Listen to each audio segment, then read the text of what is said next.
Seriously? But, Mr. Morris, I don't understand, sir. How can you only be telling me this now? I'm afraid that there's nothing really I can do. I'm really facing a crisis. My hands are tied. But what about my film? Well, I'm afraid you'll have to come up with something on your own. Take it from me. Sometimes you just have to let things go.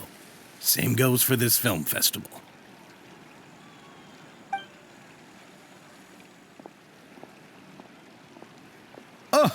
Oh. Hey, isn't that Xavier? So he's back in Fontaine now. Xavier! Oh, why, if it isn't the dear Traveler and Paimon. I really didn't expect to bump into you here at this time. Well, I was doing just fine until I received some terrible news just now. The investor I was working with for my upcoming film has fallen upon some hard times and is no longer able to provide the promised amount of funds. Can't you just find a different investor? Unfortunately, that's not how it works. We had signed an agreement specific to the Fontaine Film Festival, stipulating that I cannot work with any other investors until the festival is finished.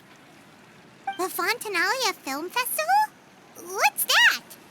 Oh, is this your first time participating in Fontaine's Fontaine Film Festival? Then allow me to fill you in. The Fontaine Festival was established to commemorate the legendary Loch Knights, who went on a quest to search for the Oceanids and eventually welcomed the Hydro Arconageria. The holiday is deeply connected to the founding of Fontaine, as well as its unique laws and trials.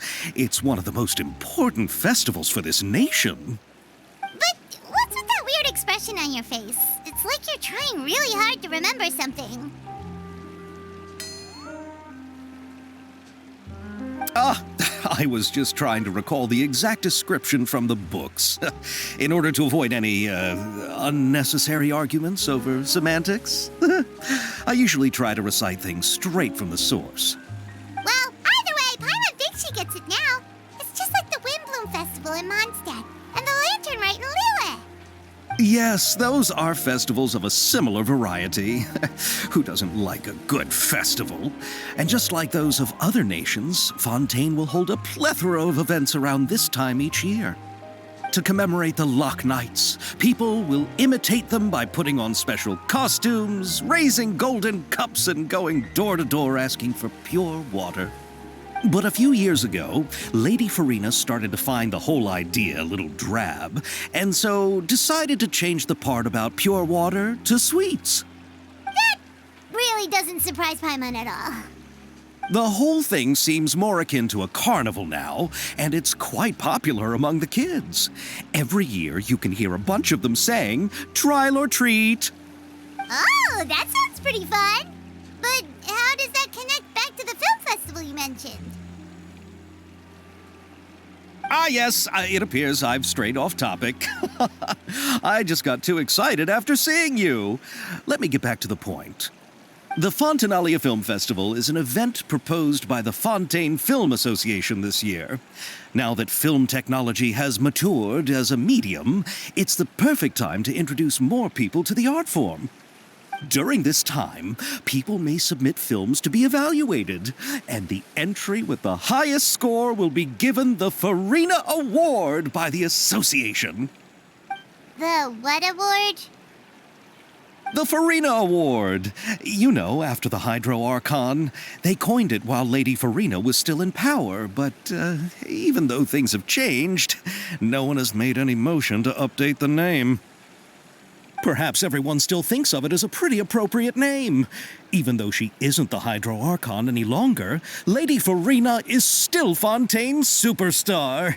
Anyone with eyes can see the way she shines on the stage. Huh. Alright. Guess the name does work pretty well when you put it that way. Oh, but who would have guessed there'd be an issue with the funding? How will I ever explain this to Miss Chiori?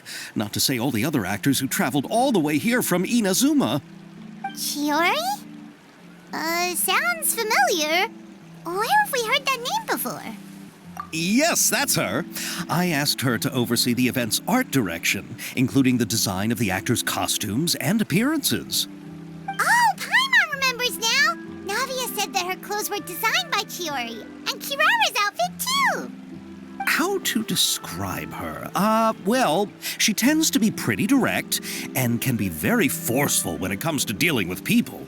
The fashion world in Fontaine has dubbed her the Thundering Seamstress. Her remarkable designs have led many Fontainians to become very interested in Inazuma. Anyway, Chiori is acquainted with all the actors I've invited from Inazuma. Without her help, I don't think I would have been able to get such an international cast for the film. She really is a kind soul. Who are the actors from Inazuma? Do we know them? Why don't the two of you accompany me to the Aquabus station to welcome them? Judging from the time, the Aquabus should be arriving shortly. Chiori will be waiting to meet me there as well.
Miss Chiori? Your talk with the investor sure went fast. The Aquabus hasn't even arrived yet. Oh? And who are they? Allow me to introduce you. This is the Traveler and Paimon. Pleased to meet you. Likewise! We've heard the owner of Chioriya Boutique is a skilled seamstress, so it's a real pleasure to finally meet you in person. Why, thank you. I strove to create an outfit that matched her high social station as the demoiselle. So tell me, what happened? I can tell the conversation didn't go quite as expected. Well, it's like this.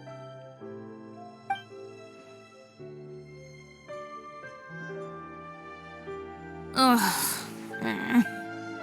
I know, Chiori, you don't have to say it. You did remind me that this investor was a little bit sketchy. Yes, there's no doubt about that. But how could I pass it up? He offered me twice as much as the others. And therein lies the problem. Yes, but just put yourself in my shoes. After obtaining such an excellent script, it's only natural that I would want to make the most of the film. The budgets that the others had proposed were nowhere near enough. It's difficult to find someone willing to front such a large amount of mora, so... Don't be sad, Xavier. We might be able to help scrounge up some more together for you. Oh, thank you, Paimon. That means a lot to me. But the cost of the film is staggering. I'm afraid that any mora we can scrounge together in a short amount of time won't even be able to cover the actors' fees. We need to move on. What's happened has already happened, and there's no changing it. But now's not the time to give up. What? You're saying that you have a plan? No, that's not what I mean. I'm simply saying I wouldn't give up just yet. The actors I recommended aren't just after Mora after all.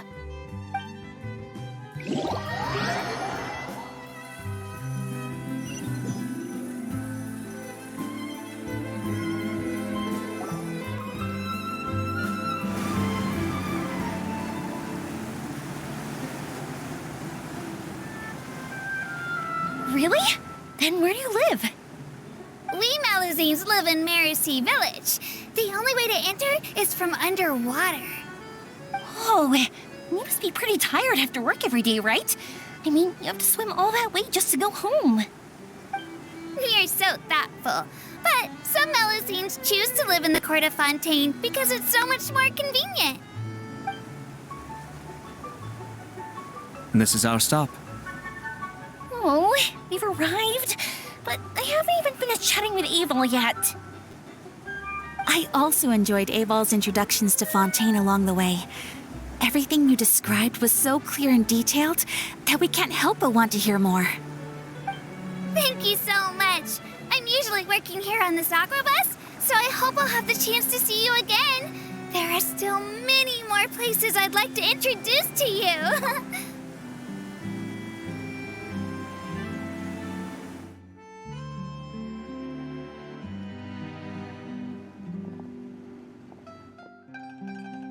Welcome to the court of Fontaine. Chiori, You sure have changed a lot. This is the first time we've seen you since you left Inazuma. I haven't realized it's been so long. I was in such a rush when I left that I didn't even get to say goodbye. Thank you for extending the invitation, Mr. Xavier. I'm looking forward to a fruitful trip here in Fontaine. It's an honor to have the head of the Kamisato clan visit us. So they're who you meant when you said you had actors coming from Inazuma? Oh? It's the Traveler and Paimon. Wow, what a coincidence! Ayaka and I were just talking about you on the way here. Are you also here for the film? We just ran into Xavier earlier and came over with him. But I'm not an actress. Sir Kamisato and Lady Ayaka are the real actors here. I'm just tagging along with Ayaka to have a good time together.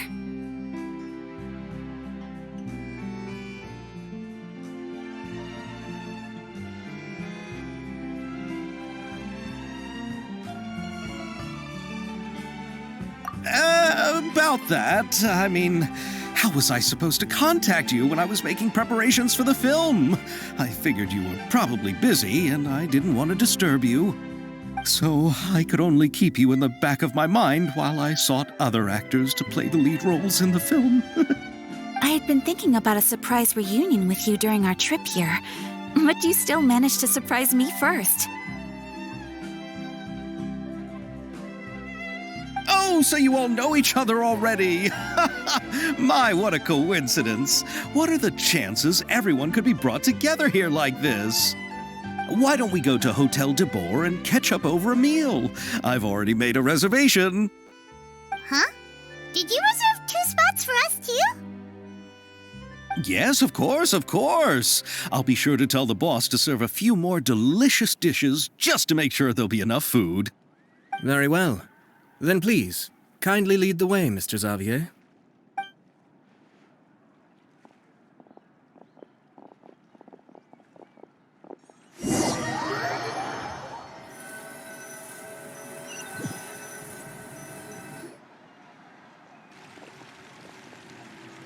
Wow, the buildings in Fontaine are so tall.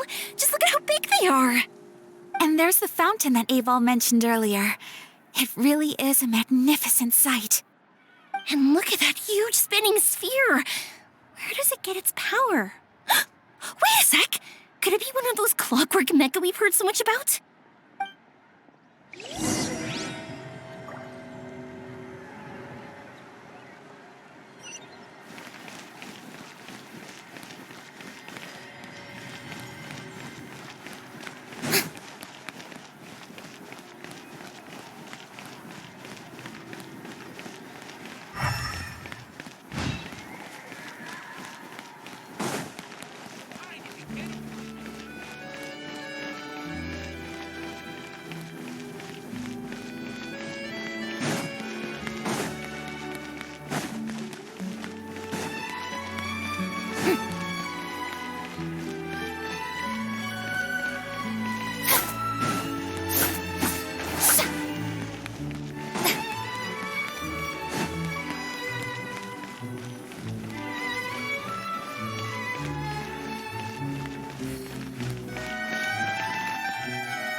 So this is what food from Fontaine is like. It sure is different from what we have in Inazuma. How should I describe it? It seems like you have to go through a lot more steps to make them. And the flavor has many layers too. Yes. When I first went to Inazuma, I actually thought the food there tasted a little too bland. It took some time for me to get used to it. Let's get back to the purpose of this trip for a moment, shall we? How have preparations for the film been coming along, Mr. Xavier? Well, I've already assembled most of the film crew, a lighting specialist, a prop manager, and a costume designer. I've also bought the copyrights from the novel's author. Oh, it's called The Two Musketeers, right? I read the script you sent me on the way here. The story is pretty good.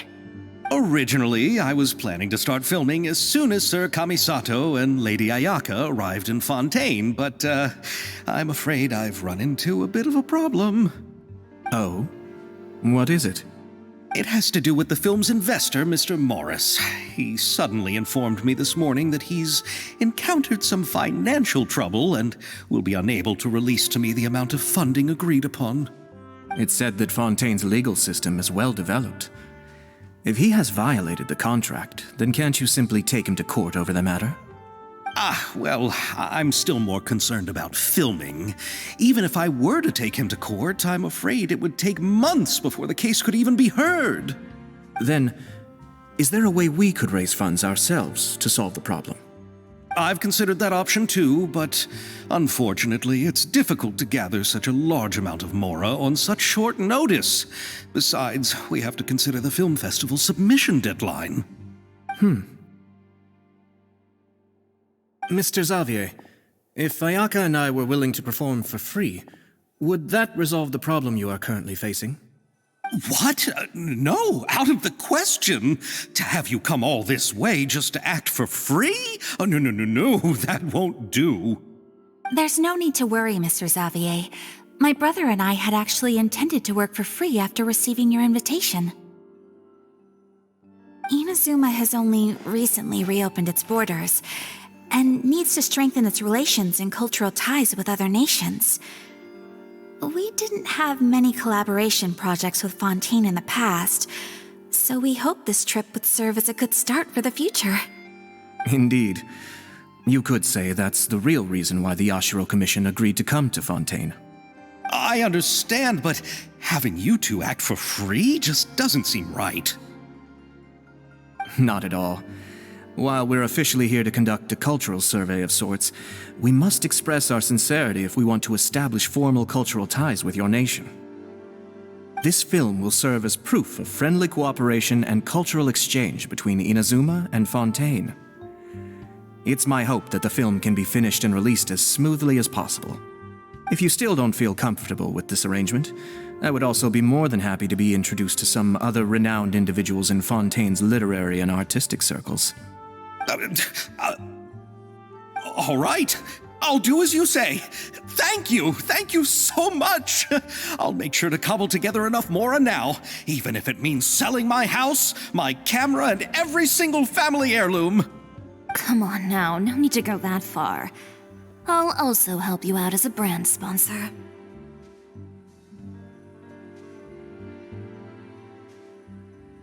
Me too! Even though I didn't bring much more to spend on this trip, it's still better than nothing. You are too kind, all of you. I really don't know how to... Ew. All right, enough about that. Now that we have Xavier's savings, my support, and 2 leads who are willing to act for free, I think we will be able to make this happen. So, instead of mora, you'll help with filming and production. Oh, but how can we help with that? We don't know much about making a film. All right, pull yourself together, Xavier. Tell us if there are still any open positions left among the crew. All right. Let me think. We still need a camera operator, a clapper loader, and someone to manage logistics. I originally wanted to personally serve as director, but I've been too busy working as the producer. So the positions of director and director's assistant will also need to be filled. Paimon knows what the director and the logistics support person do, but what's a clapper loader? The clapper loader is responsible for using the clapper board to record and organize the information of each shot when the camera operator begins shooting. The work requires both patience and careful attention to detail. A clapper board? Oh, you mean the thing they hold that goes clap whenever they start filming? Yes, that's right. Are you interested in that job? For sure! Paimon's always wanted to try that.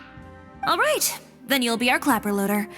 I can find someone from the store to help with logistics. What do you think, Xavier? Oh, fine by me. As for our camera operator, I was thinking of letting the Traveler take the role. Oh, she's great when it comes to using a camera. Paimon can't even count how many things we've taken photos of during our journey. Yes, that's also what I was thinking. I noticed the Traveler had an eye for photography and composition when we worked together previously. I'm sure that's due to the traveler's journey across Teyvat and all the places they've seen. After so many adventures, using a camera must be second nature by now. What do you say, Traveler? Are you interested in the job? Thank you. It really means a lot to me. Come on, friend. Let me give you a big warm hug.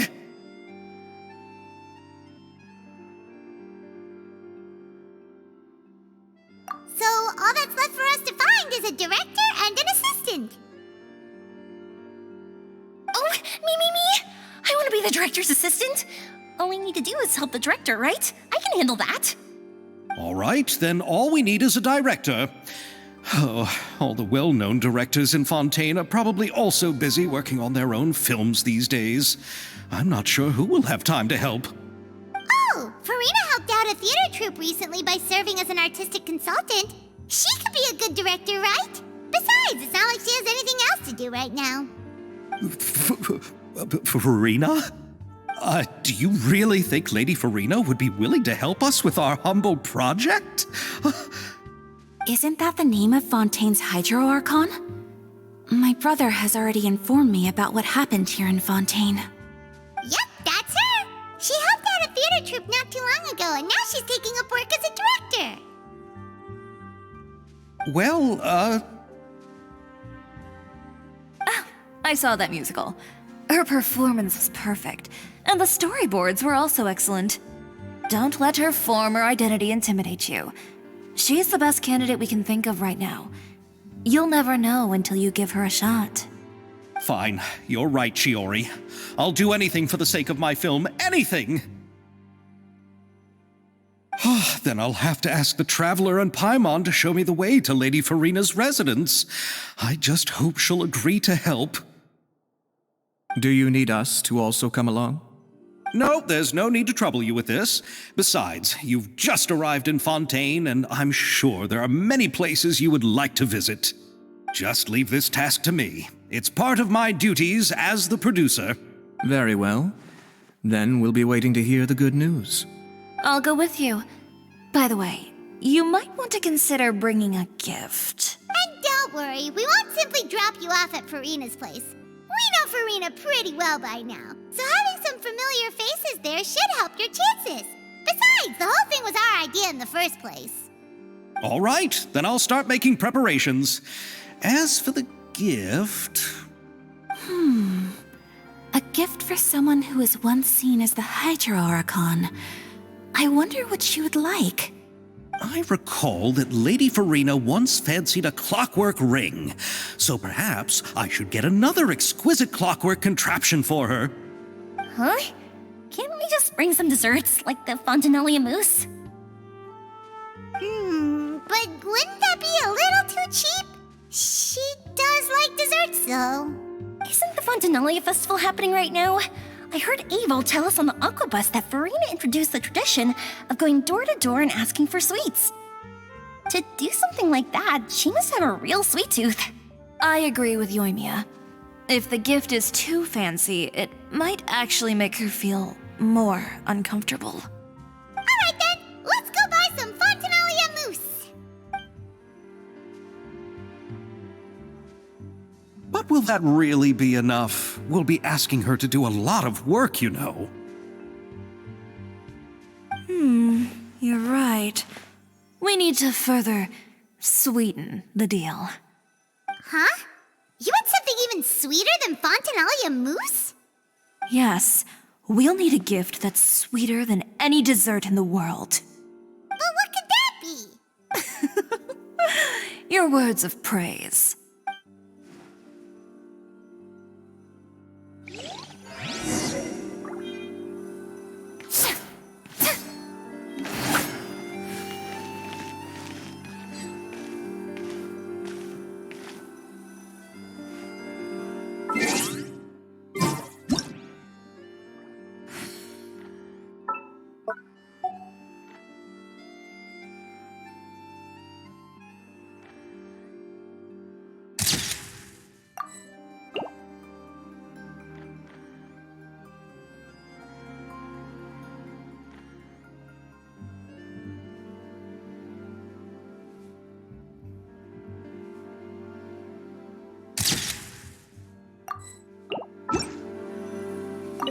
You go ahead.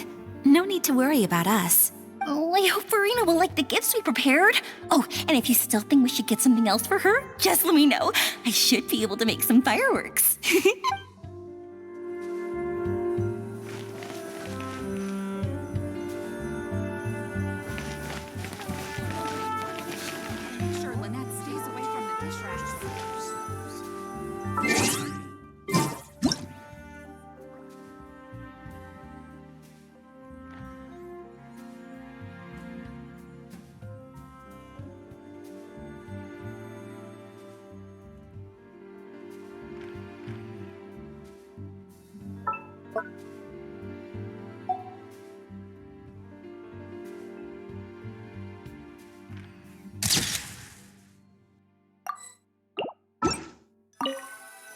Looking forward to the good news.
Farina lives. Okay, I'll go knock on the door.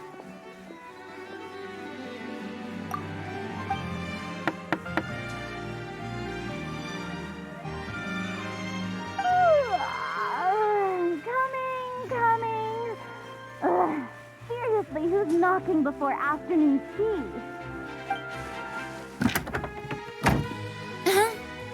Who are you? Lady Farina, please allow me to introduce myself. I am Xavier, a film director. Hello. Oh, is that the traveler in Paimon I see behind you? And who's this? I'm Chiori. Ah, the one from Chioria Boutique. Hello. So, what are you all doing here? Do you need something? Did you just get up, Farina? It's already past noon, you know.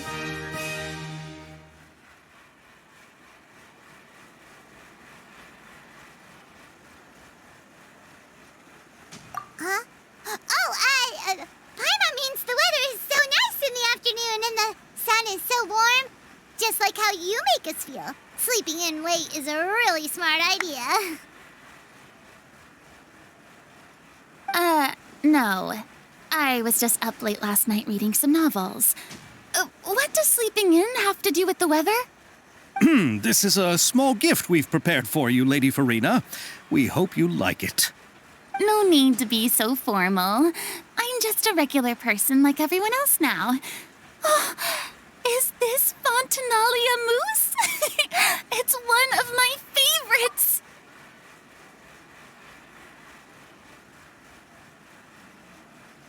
That's great!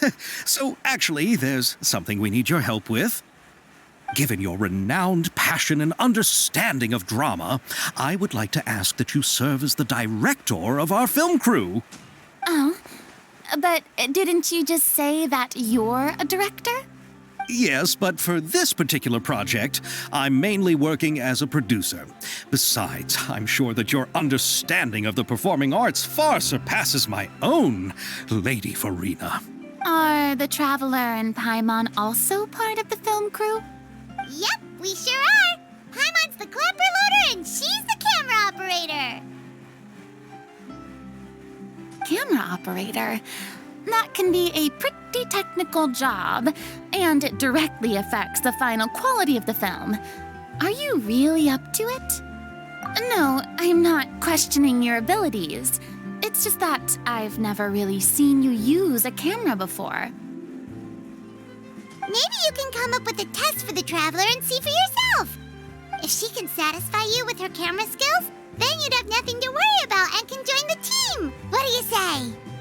You sure are getting better at rolling with the situation, Paimon. Oh, I do wish to see how skilled the Traveler really is with a camera. All right, how about this? We'll work with what we have. I'll give you some scenarios and see if your work is up to my standards.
very good. It's essential for the camera operator to understand the director's vision. I'll make my decision after seeing your work. Are you ready? I have high standards, you know. Okay, grab the camera and I'll give you a scenario.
Oh, it appears that you have more skill than I thought. All the shots had a great composition, and I could really feel a connection to the characters and their lines. Yeah! Does that mean you agree to be our director, Farina? Did you think I would agree just like that? After our performance of The Little Oceanid, I've begun to make a name for myself again, you know. In fact, I've already had several troops approach me for the Fontaine Film Festival. Unfortunately, the scripts were all pretty boring and didn't pique my interest. If others were to find out I agreed to work with you so easily, then, well... Hey, but didn't we have a deal? What else do we need to do to convince you, Farina? Well, what about the pay? Huh? You know, how much you're willing to pay me to be the director? The pay is also an important factor for me to consider, you know. Well, I can offer you this much? What? That's all? If Nervulat were to hear of this, he could charge you with underpaying your labor. I'm sorry, but our crew is in a tight financial spot at the moment. I see. Well, even though it's highly unlikely now that I'll join your crew, there's still something I'd like to ask. Exactly what film are you planning to make? Our script is an adaptation of The Two Musketeers. Wait, you mean the suspense thriller novel that was a #1 bestseller? Oh, so Farina's ready too.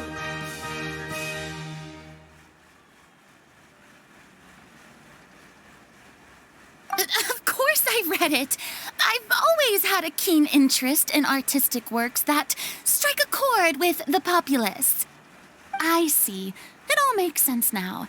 You must have used most of the budget to pay for the copyright. Not really. The novel's author transferred the copyright to me practically for free once he heard that I wanted to make a film adaptation of the story. The lack of budget is due to another issue. He probably just wants to get his name out there. So, Mora isn't the most important thing to him right now. It reminds me of a delivery courier who wears one of my designs while traveling all across Teyvat. I didn't charge her much for the outfit either. The exposure she provides for my brand is well worth it. So, are you a big fan of this story, Farina? Well, it's all right. The pacing of the story is good, but the character relationships could use some work. When I was reading it before, I always felt like some things were left on a rather unsatisfactory note. I have high standards, you know. Ahem, Mr. Xavier, if, hypothetically speaking, I agree to be the director, how much freedom would I have in terms of script revisions and creative interpretation? As much freedom as you would need. I wouldn't dare doubt the tastes of Fontaine's greatest star. Good. Then I'm free to alter the script as I see fit. Absolutely, no problem. All right. It seems that your crew really can't go on without my care and direction. So, you agree? Yes, I agree. Although the pay is well below what someone of my caliber deserves, a great script calls for a great director. I mustn't let a perfectly good story be ruined due to lack of funds. If you have fine cheese and bread, you wouldn't just let it sit on the counter and get moldy just because you lack an oven, right?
Oh, Hydro Archon above!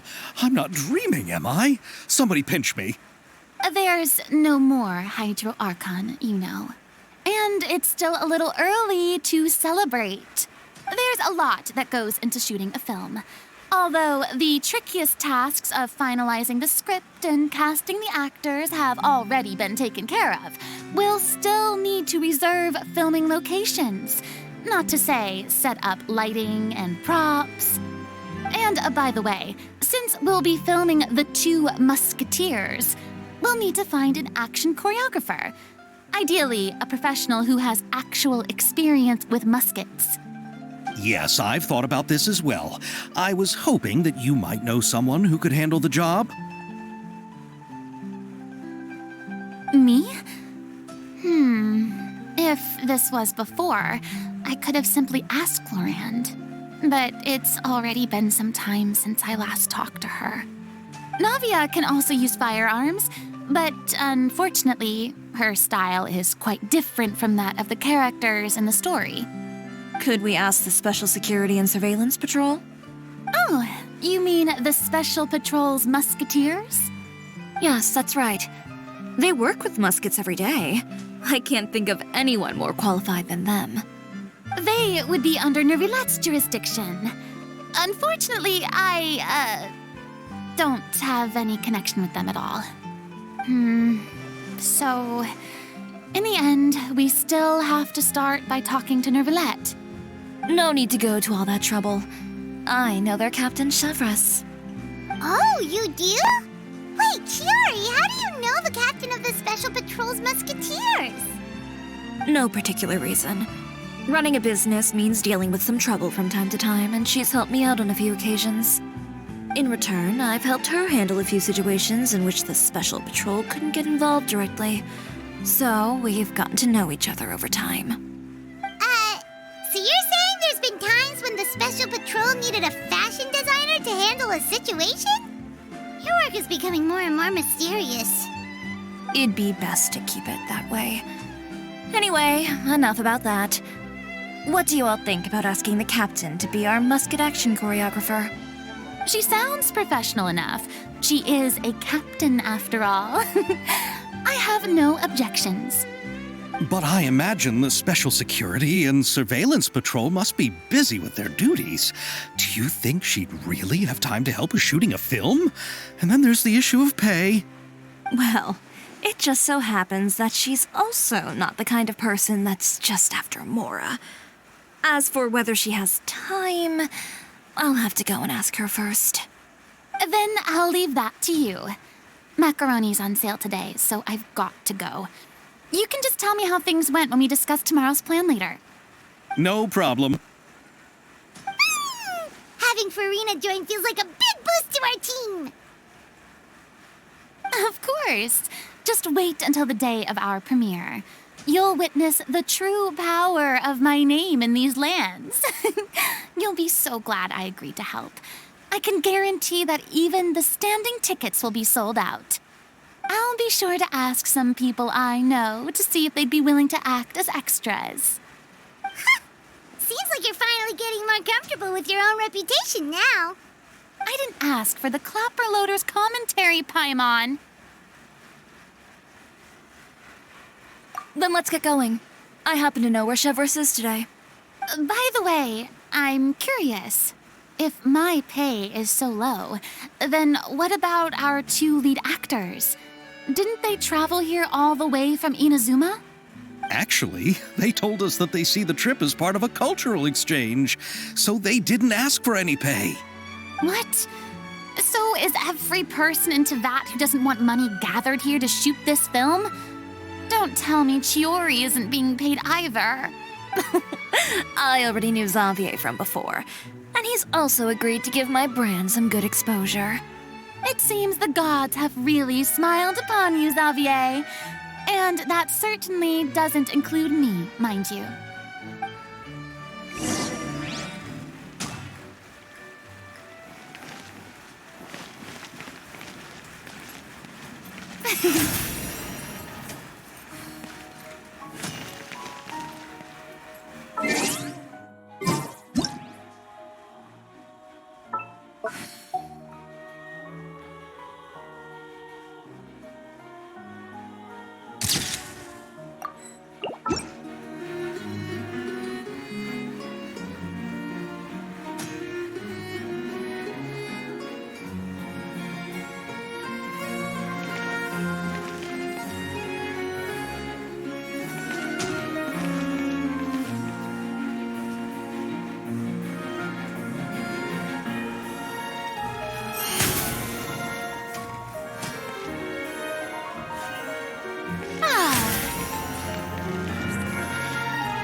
the macaroni.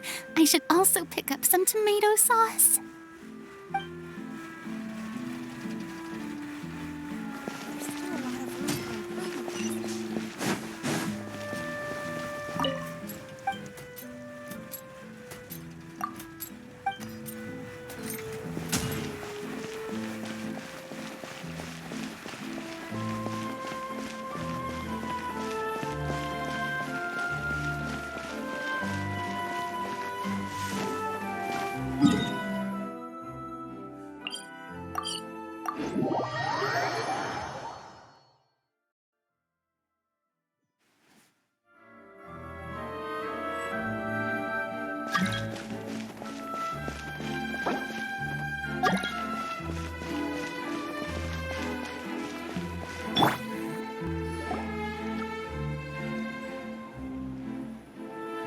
All right, this is the place.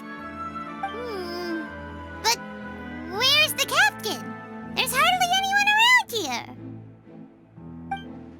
She's over there. The one with an eye patch reading in front of the newsstand. Oh, her! Paimon could tell there was something different about her. She seems kinda intimidating. Please wait here for a moment. I'll go fetch her.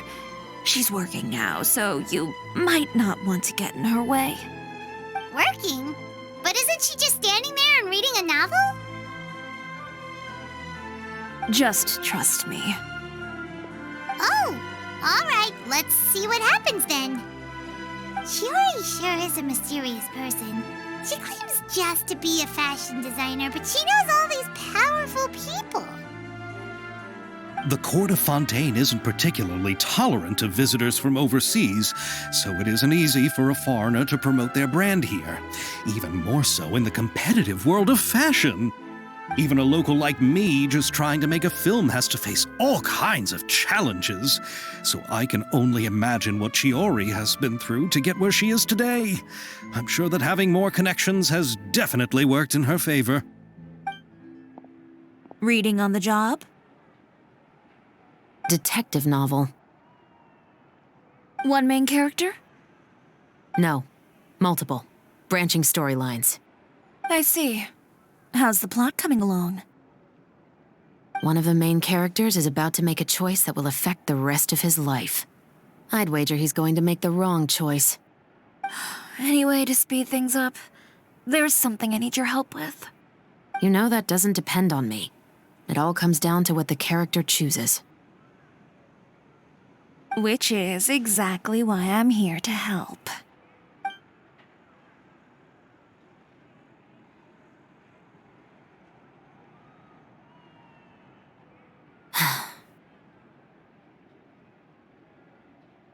All right.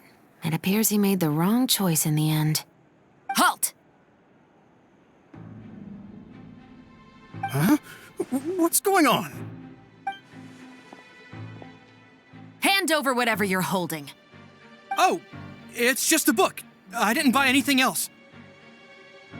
Then I'm sure you wouldn't mind letting me have a look. Excuse me, officer. I don't mind you standing around here, not purchasing anything, but I'd prefer if you didn't disturb my customers. It's bad for business, you know. Don't give me that act.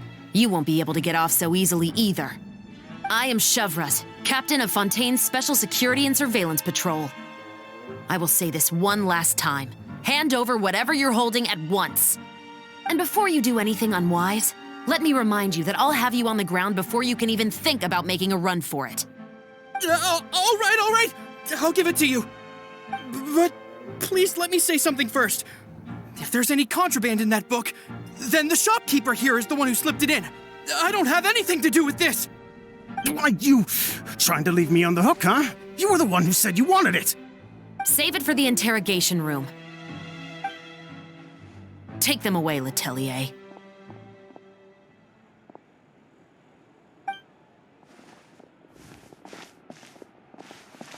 What's going on here? One second you're reading a book and the next you're escorting people away. And who are... Oh! Aren't you the traveler who's been all over the papers recently? Chiori, I'm assuming what you wanted to ask me about has to do with them, right? Maybe I can let you in on what's happening then. Now that Vacher has been brought to justice, no new shipments of synth will be made and distributed to sellers. The Fontaine guards have been busy collecting the remaining synths still circulating on the market. Thanks to a tip from our reliable source here, this should be the very last batch. Oh, so you were pretending to read a book in order to catch the bad guys! Oh, Paimon almost forgot to introduce ourselves. Paimon is Paimon, and this is the Traveler and Xavier! Hey, I'm Chevraz. You probably already heard me introduce myself, so I won't bother repeating it. Yeah, why didn't you make a move as soon as you had the chance? Were you worried that my intel wasn't accurate? No, I wanted to see if the shopkeeper would turn himself in first. All he had to do was come up to me and say that he didn't know where the synth had come from. If he did that, then I wouldn't have had to press charges on him. He had the whole day to turn the synth over to Chevraz. But instead, the moment I came up and blocked Chevraz's line of sight, he took the opportunity to sell it off. Yep, he made the wrong choice, even though the right choice was right there in front of him. But you knew they wouldn't make the right choice. Yeah, I knew. I was just hoping I'd be wrong for once. Enough about that, though. What did you want to ask me about? Oh, you see, it's like this.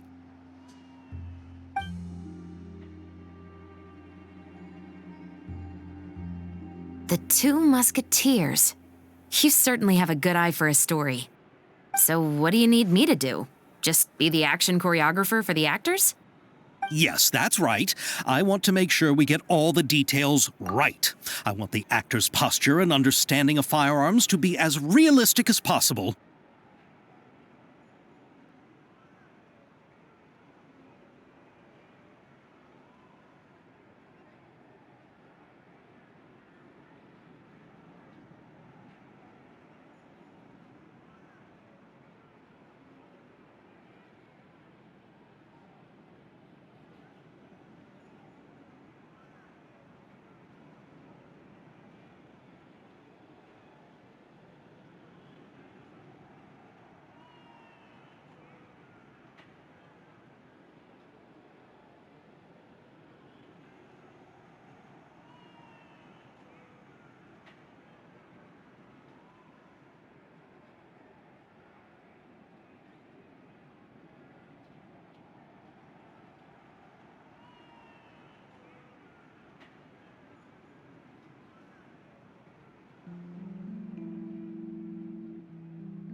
However, I'm afraid this work will require a bit of your time, since you'll have to be present whenever we're filming. Also, as for the pay... No need to say any more. I'll join. Huh? Just like that? Really? You're willing to help us with our humble film project? Sure, it's no big deal. As I said, we've wrapped up our investigation here, so I don't have any other tasks on my plate for the moment. Besides, I personally really like this novel. I even have the collector's edition at home. Stories where justice prevails over evil never get old for me. Then we've got a deal? Yes, I'll see you on set tomorrow. Oh my! I can hardly believe it! I should tell Lady Farina immediately. Oh, and I must tell the prop manager and lighting technician to get everything ready. We start filming tomorrow! Calm down, Xavier. The film is going to take more than just a day to finish. Still, I should also head back now and start preparing the actors' costumes and makeup. All right, guess that's it for today then. Traveler, Paimon, please stay for a moment. I have something to tell you. Then I'll take Xavier back. Poor thing. He's so excited that he can't even walk straight anymore. I don't want to spend our first day fishing our producer out of the fountain. Yep, see you tomorrow.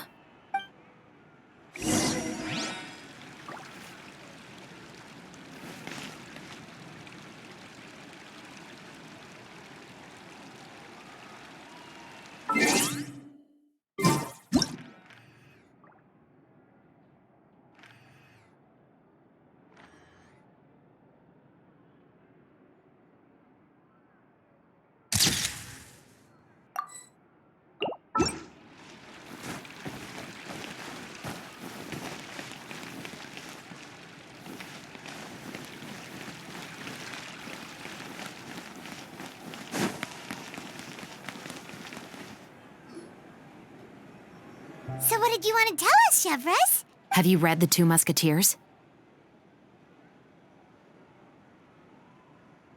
The story is about a pair of children born into the household of a baron and their struggle to survive together and take revenge for their mother. They were raised at the baron's estate, where their mother worked as a maid. The two were illegitimate children that the baron had with the maid, so they were never treated well by anyone. One day, upon returning home, they found their mother had been murdered and left dead on the floor. It was quite evident that the culprits were the other members of the baron's household, who never had any kind words to say to them. However, the baron was able to exert his influence and keep the whole thing under wraps. The mother's death was eventually deemed as a suicide, and there was no chance of bringing her murderers to justice. The two siblings decided to flee and someday avenge their mother. Many years later, members of the baron's family suddenly started turning up dead one after the other, all killed by gunshot. A rainbow rose was found on each of the victims' bodies, being the flower that the kid's mother liked best. The baron believed that the mother's soul had come to take vengeance on him, so he lived in fear each day. But it was actually those two siblings who had fled all those years ago. They relied on each other to survive and trained day and night, eventually becoming adept musketeers. They used all of their abilities to collect evidence and clues before executing their plan and exacting revenge on the baron. Their actions let the truth behind their mother's death be known to all. That's quite an exhilarating story. Yep, the baron got what he deserved for his evil deeds, and justice was able to prevail. It was just the kind of story I enjoy. Oh, so is that why you were so willing to join our crew, Chevres? You could say it was one of the reasons. Oh, you mean there were other reasons too? I've read the reports about you. Whether it was at the trials or when you lent your hand to resolve our nation's crisis, you've shown that you've got a strong sense of justice, as well as a great mind for deductions. Yes, you're as sharp as I expected. It seems you've experienced many similar situations before. There's been a recent murder case involving Muskets. The perpetrator's methods appear to be very similar to what is described in the novel. Huh, really? But Paimon didn't see anything about that in today's papers. The Marechaussee Phantom hasn't yet released any information to the public because the investigation is currently at a standstill. The murderer is extremely cautious. A murder involving firearms? But not that many people use those in Fontaine, right? Impossible. We perform a routine inspection of our firearms and ammo reserves every day. If one of the weapons had been fired, it would stick out like a sore thumb. Besides, I trust the members of my platoon. However, well, that's all I can disclose about the case today. Huh? What do you mean? I hope you all can go back and get some shut-eye. You can decide tomorrow whether or not you'd like to join the investigation with me. I'm aware this might not be the ideal time to add more to your plate, but the more capable people we have, the better the chances that justice will prevail. Carrying out investigations isn't actually supposed to be our responsibility. Our job is to apprehend the perpetrators. Finding them is really up to the Marechaussee Phantom. You could say I'm taking part in the investigation out of personal interest. I don't want people to see Muskets in a negative way, and also, I'm concerned about the similarity between the crimes and the story. You mean they might be connected somehow? I suspect so. Just to make myself clear, this is not an order, nor is it a deal of any kind. It's a request, nothing more. If you two have any interest in the case after we finish filming tomorrow and are willing to assist me, then I would be most grateful. What do you think, Traveler? Yeah, you're right. Paimon's getting a little tired, too. We've really been hustling all day. You'd better head back and get some rest. It's good to keep a calm mind, especially when you're about to make an important decision. Otherwise, when the moment comes, you might end up like that shopkeeper and not even realize that the right choice is right there in front of you.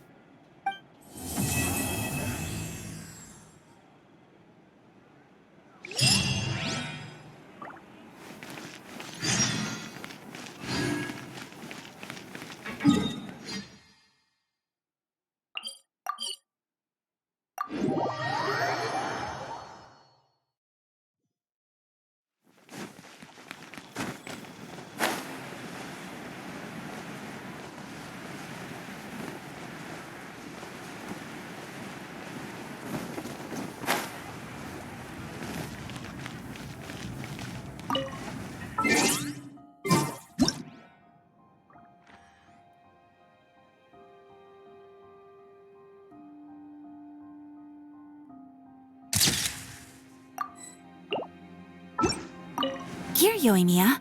Try some conch madeleine. No, you ordered it, Ayaka, so you should be the first to try. To be honest, I ordered it for you. You're fond of desserts, aren't you? Well, in that case, I guess I shouldn't refuse. Let's try some together. All right.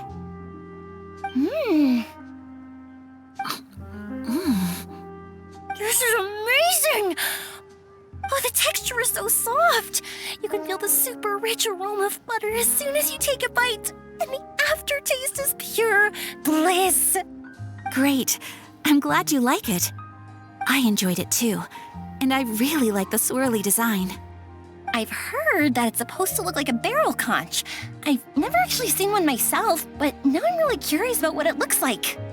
Hey, Ayaka, when you can find the time, would you like to go search for one underwater with me? All right. Why don't we go right after this? Great! Then that's a plan. There are so many places I'd like to visit with you.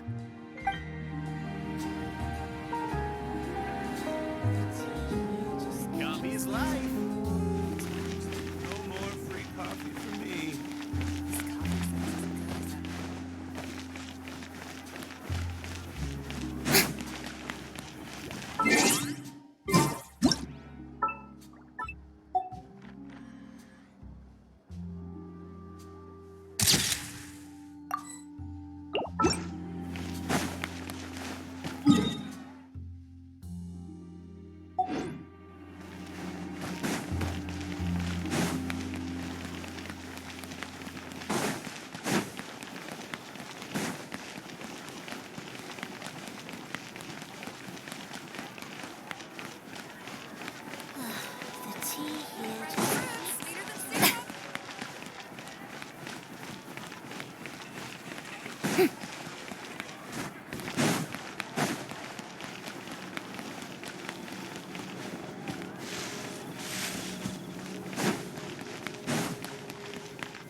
Oh, how lucky I am to have so many kind-hearted people assisting me. Yeah, just watch your step now. Everything I've been through is starting to pay off now. There finally is a light at the end of the tunnel. Ah, I see it now. What lies before me is a whole world of hope. No, what lies before you is the fountain. I hope you can start seeing clearly, or you'll end up taking a dip in it.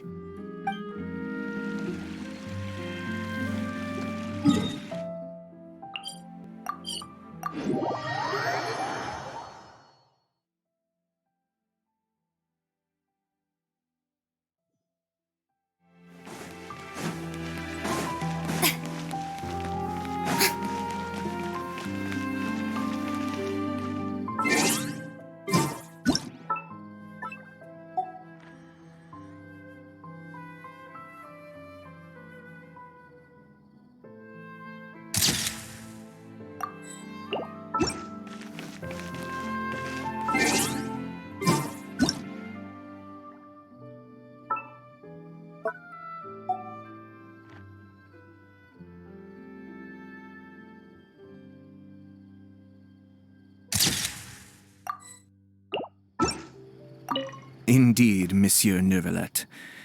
I'd very much appreciate hearing your thoughts on everything we just discussed, including my initial proposal and the general direction of our potential cooperation. Your proposals are reasonable and quite well thought out. Your sincerity and wish for our mutual success was evident in your words, so there's no need to be so modest. Thank you. So, what's your decision? If you're asking for my personal opinion, I'm willing to cooperate in full based on my own opinions and my impression of Inazuma's culture. However, Fontaine doesn't run simply based on the feelings of one individual. I'm sure Inazuma must be the same. Everything must be done in accordance with the regulations that are in place. Yes, of course. I will submit a written proposal outlining the details of our potential cooperation to the Palais Mermonia within a week. And I look forward to hearing from you.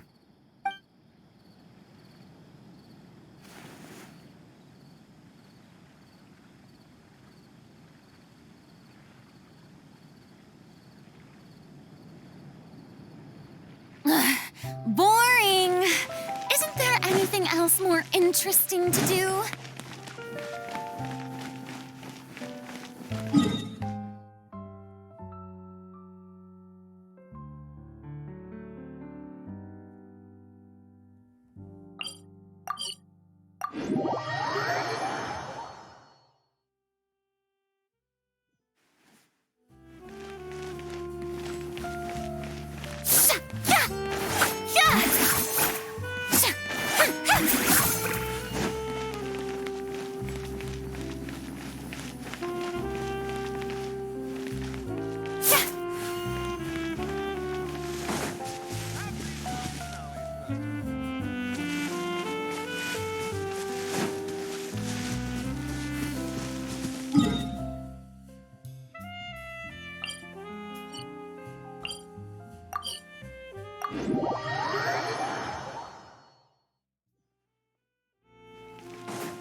Being too popular can be such a hassle.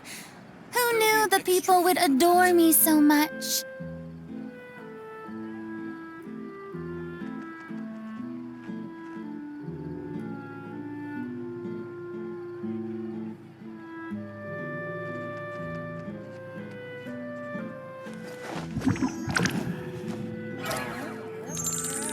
Think about it. Exactly, but none of them believe me. There'll be an extra fee for that.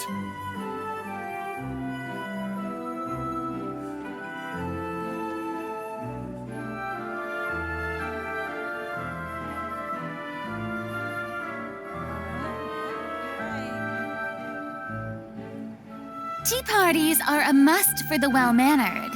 If you'd like to learn the proper etiquette, I'd be happy to teach you. There'll be an extra fee for that. But none of them believed me.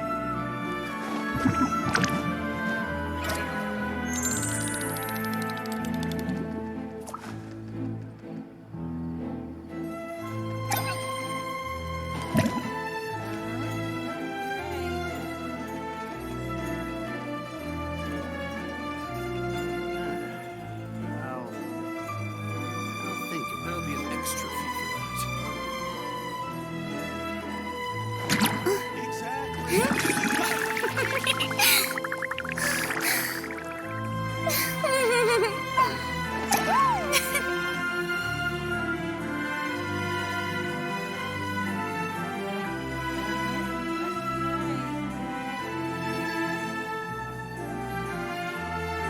There'll be an extra fee for that. Boring! Isn't there anything else more interesting to do? But none of them believed me.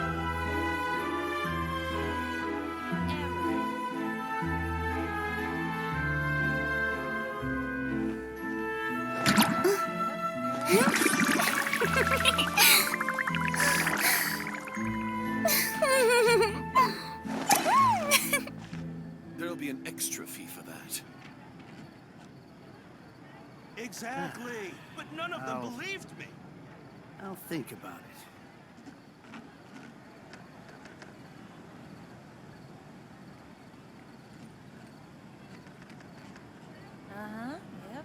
Tea parties are a must for the well-mannered. If you'd like to learn the proper etiquette, I'd be happy to teach you. There'll be an extra fee for that. I'll Exactly, but none of them believed me.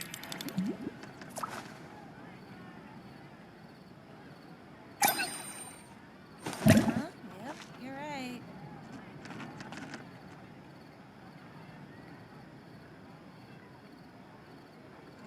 Rebooting.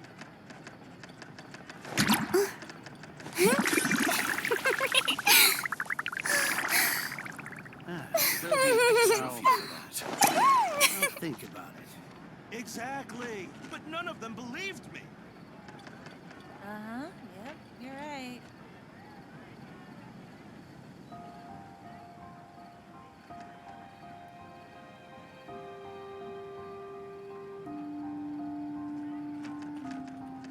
There'll be an extra fee for that. Exactly, but none of them believed me.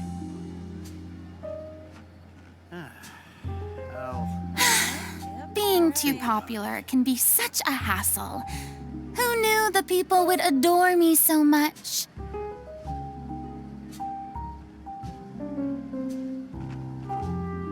There'll be an extra fee for that. But none of them believed me.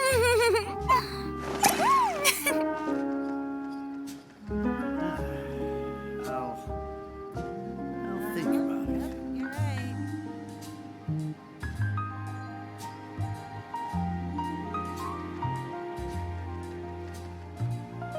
Tea parties are a must for the well-mannered. If you'd like to learn the proper etiquette, I'd be happy to teach you. Exactly, but none of them believed me.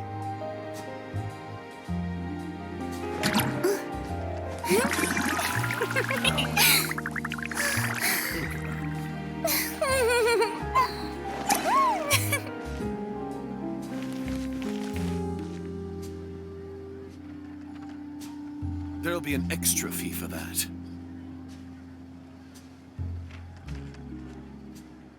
Exactly, but none of them believed me.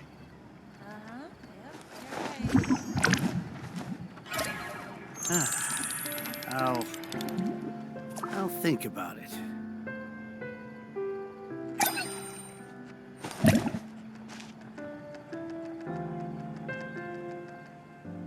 There'll be an extra fee for that. Exactly, but none of them believed me.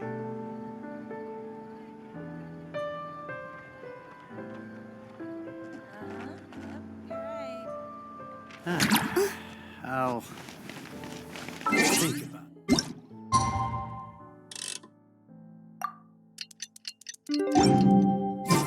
It's finally time to meet up with everyone.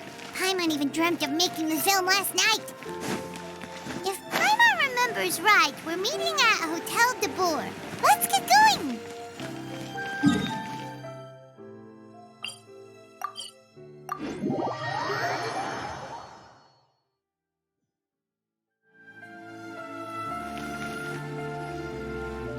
Ayaka, you're already here.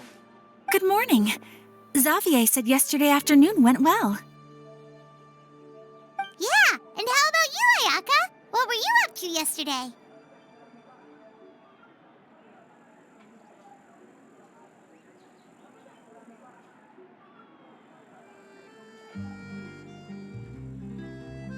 After we split up, Ayato went to see Udex Nervillette at the Palais Mermonia.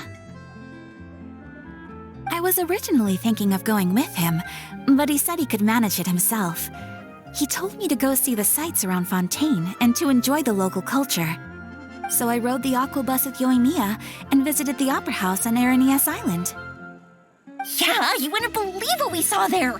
2 mechanical puppets that were dancing together! You've already seen them, right? Yeah, those two! Amazing, aren't they? We sat and watched for quite a while. It was mesmerizing, like we could keep watching them forever. Oh, it was the same for us the first time we saw them, too. Afterwards, we went swimming at the beach! Well, diving, to be exact. It was the first time I ever breathed underwater! I held Ayaka's hand and we counted down together. 3, 2, 1, and then splash! We were beneath the waves.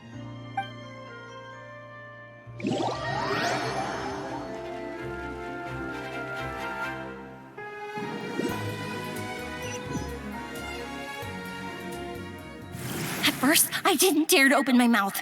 But once I couldn't hold my breath any longer, I decided to take a big breath in. Turns out the water wasn't as salty as I imagined. It didn't really taste like anything at all.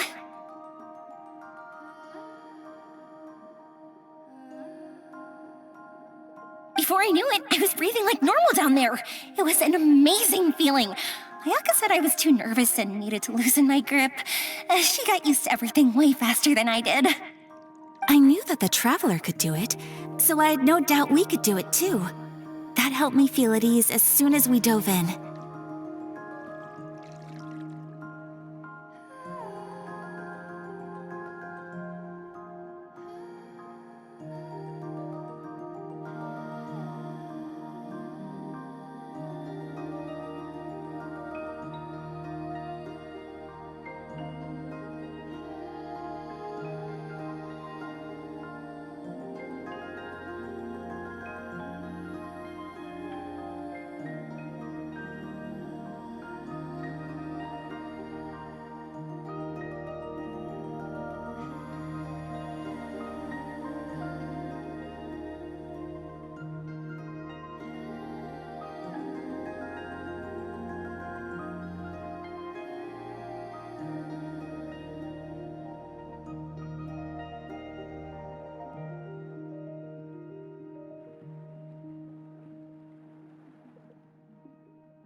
The underwater world in Fontaine truly is beautiful.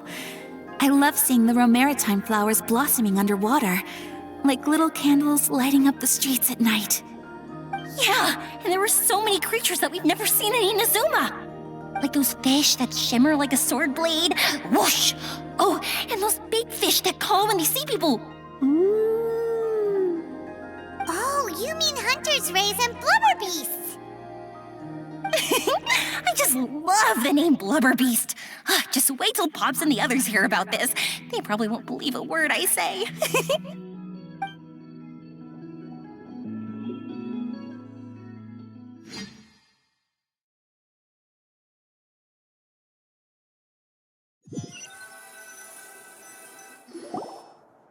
Yoimiya was down there for quite a while. It was dark before we finally rode the aquabus back to the city. I figured she'd want to sleep in today. Yeah, even I was worried that I wouldn't be able to get up. I still felt like I was drifting in the waves when I went to sleep last night. But as soon as I woke up today, I remembered that we'd all be shooting a film together, and I was ready to go. Speaking of the film, where's everybody else? My brother and Xavier were speaking to the restaurant owner about using the place as a filming location. They should be here soon. As for the others, We're here. Please excuse my tardiness. I just finished the Special Patrol's 6-mile morning jog. Wait, 6 miles? I'm so tired. I heard you all chatting, so I decided to come down. I sure could use some of that endless energy everyone else has. good morning, everyone. Morning. Can someone fetch me a cup of coffee? More milk, hold the sugar. Sure, I'd be happy to do that for you. No, you can't go anywhere. Please, have a seat over here so I can get started on your makeup. The last thing I want is coffee stains on my costumes. I can get the coffee. It's the perfect job for an assistant.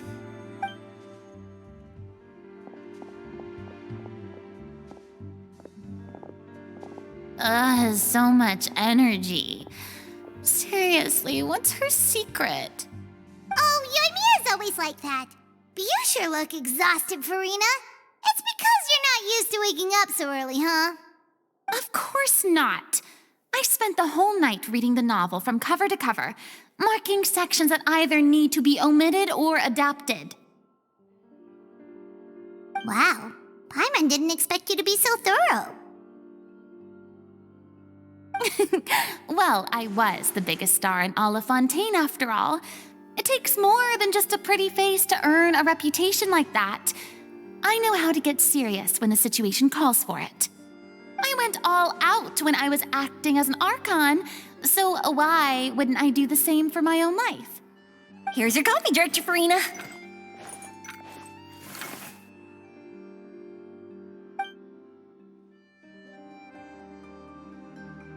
Oh, thank you.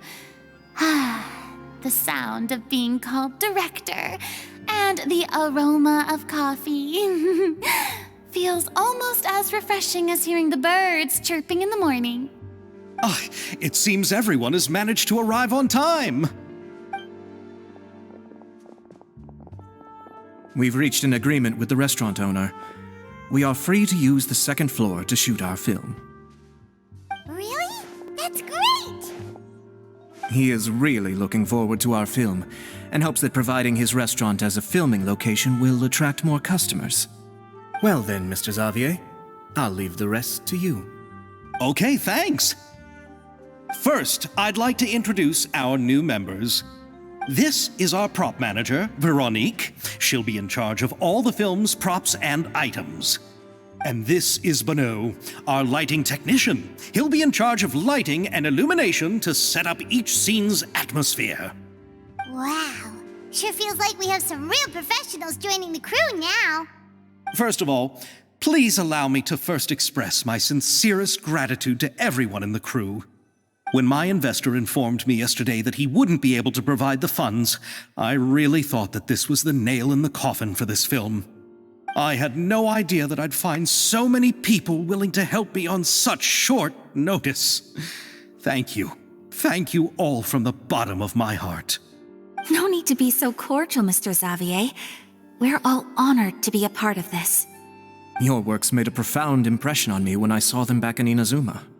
I am sure that someday, this film will be remembered as a prime example of cultural exchange between Fontaine and Inazuma. Yes, the story is the reason I agreed to join. I can't bear to even imagine what this film would look like without the very best director. Anyway, I would like to make a promise to everyone that as the producer of this film, I'll do whatever I can to ensure that everything goes as smoothly as possible. This is not just my film. It also embodies the thoughts and feelings of every person here, as well as the endless effort we are about to pour into it. So, without further ado, the Two Musketeers will officially begin filming now! You may take it from here, Director Farina. All right, listen up, everyone.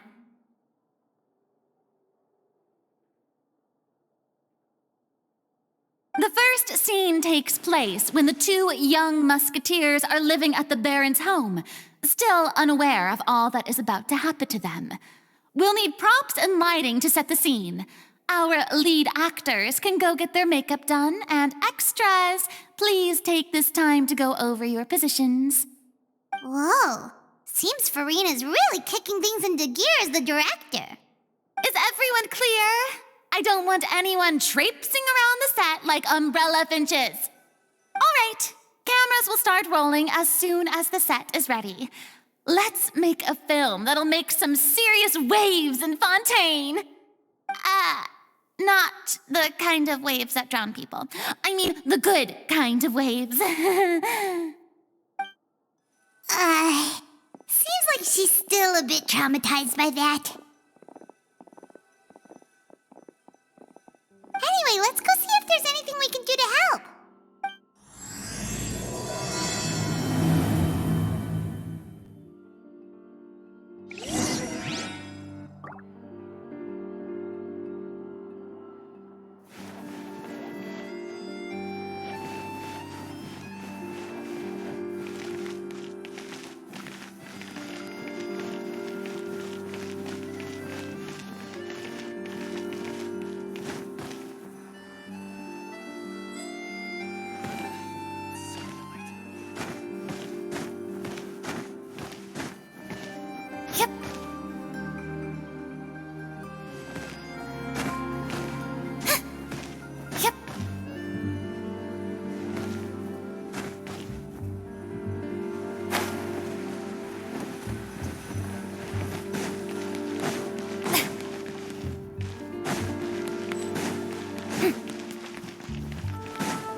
I don't need any help here. Why don't you try asking someone else?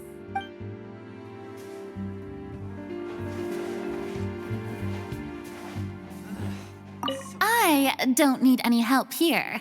Why don't you try asking someone else?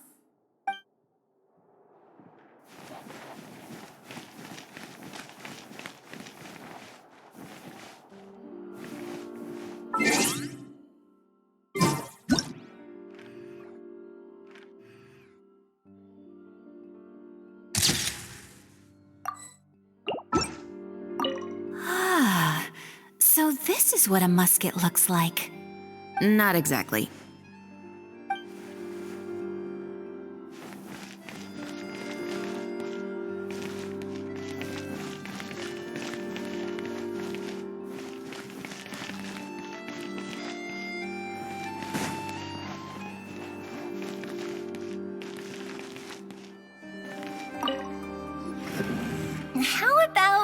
here? A little more to the left. You got it. Hey, Yoimiya, do you need a hand? No, I'm fine. You know, doing the lighting is kind of like designing a fireworks show. It's interesting to imagine what kind of atmosphere the lights will create. I heard that the Traveler will be operating the camera and Paimon will be the clapper loader, right? Those roles are just perfect for the two of you. Really? Is that because it'll be easy for Paimon to hold the clapperboard while flying? Well, sure, there's that, but that's not exactly what I meant. I just think that after all your journeys together, you two must have developed a super close bond and just naturally know how to work with each other. If I'm not mistaken, the director will want the cameras rolling as soon as the clapperboard goes clack.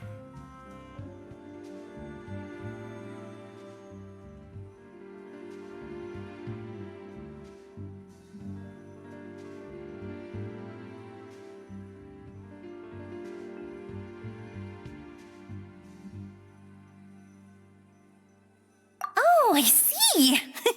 It's amazing to see the magic behind filmmaking. Yoimiya, we need lights over there, too. Oh, on it! I've got to get back to work. Chat with you later.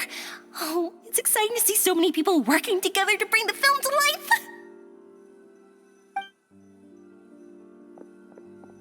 Seems like Yoimiya's really getting into it. But she was right. We do have a super close bond, don't we? Paimon's really happy to hear that.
Ayaka has mentioned you to me before. She said that you two were great friends when you were kids. No talking. I'm thinking about how to do your eyeshadow. Ah, yes. To help me really look the part. To achieve a more young and naive look for this scene. Are you saying the wrinkles around my eyes are too deep? You just have too much of a calculating look in your eyes. You sure don't mince your words. It seems you really haven't changed much. Quiet.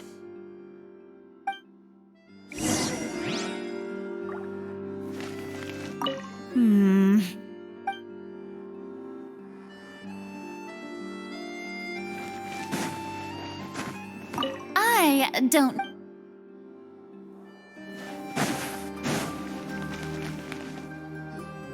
So, this is a real musket? No, it's just a prop weapon. Not bad. Have you seen a real musket before? Only in books and newspapers. I made this one based on the relative shape and proportions I saw in reference images. When we're filming, some special gunpowder will be applied around the muzzle, which will help create the flash and smoke effects of a real gun being fired. Which means it'll be up to the actors to portray the recoil. That's right. The sound effects for gunshots will also be added in post-production. Thank you, Veronique. I think I know where to start now. However, the musket's gears and firing pin could still use some work. Adding some wear on the metallic components will make them appear more realistic. Also, be sure to rub the muskets with some oil each time before we start shooting. That'll give the impression that the firearms have been well maintained. Good point. You seem to know a lot, Miss Chevres. I assume you use these types of firearms on a regular basis? Yes, I perform routine maintenance on my weapons every day. Just like we as people need to eat and sleep, muskets need to be cleaned and maintained. I also perform similar care for my sword every day, and familiarize myself with its shape and weight, to the point where it feels like a natural extension of my body. Yes, this way, our weapons will never betray us in the heat of battle. Yes, well said. It seems we have the same philosophy on this topic. Oh, sounds like they found a common interest to talk about. Though these props differ from the muskets I use, I can still give you some pointers. Good. I look forward to your instruction. First and foremost, never point the weapon at anyone, regardless of whether it's a real or prop weapon or whether you're holding it or it's on the table. This holds for any time when you're not actively engaging an enemy. Okay, understood. When aiming the musket, extend your arm so that it's level with your shoulder and use your eye to look down the weapon's sights. Like this? Not bad. Now, try saying your lines. This is the end of the road for you. Good. Now turn your body a little. That way, you'll give your enemy less of a target to work with. And relax your shoulders. Here, allow me to demonstrate. This is the end of the road for you. Excuse me, Miss Chiori. Director Farina, there's something I wish to discuss with you.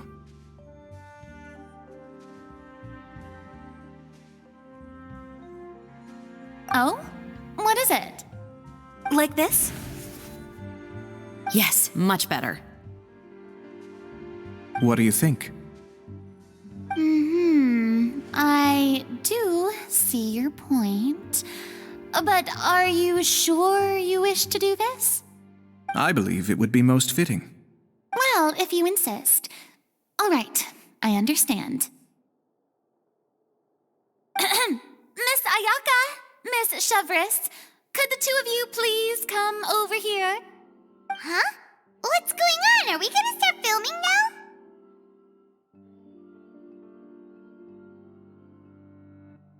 Let's go see. What is it? I have a question for you, Miss Chevres. Would you be willing to play the role of a musketeer? What? To clarify, I would like to turn over my role to Miss Chevres. But brother... Don't worry, Ayaka. I actually view this as a good thing. I was becoming troubled trying to set aside some time to speak to the staff at the Palais Mermonia. I would like to have some conversations about the cultural exchange between our two countries, and I've heard that the bureaucratic process here can get rather complicated. Now, I will be able to focus on my work. Besides, you also know that I'm not really one for public performances. Are you really sure? From a director's point of view, I also felt like the relationship between the two musketeers in the original story could be improved. The older brother in the story plays the lead role with his overbearing character, but this causes his character to overshadow that of his sister, and the theme of the two supporting and relying on each other isn't conveyed very well. But if we were to change the siblings to two sisters of a similar age, then that aspect of the story might come through more clearly. Also, I've seen you instructing Ayaka. That cold and dignified personality is exactly what we need for the older musketeer. Of course, even with all these insights, the decision should still be made by Miss Chevres. Chevres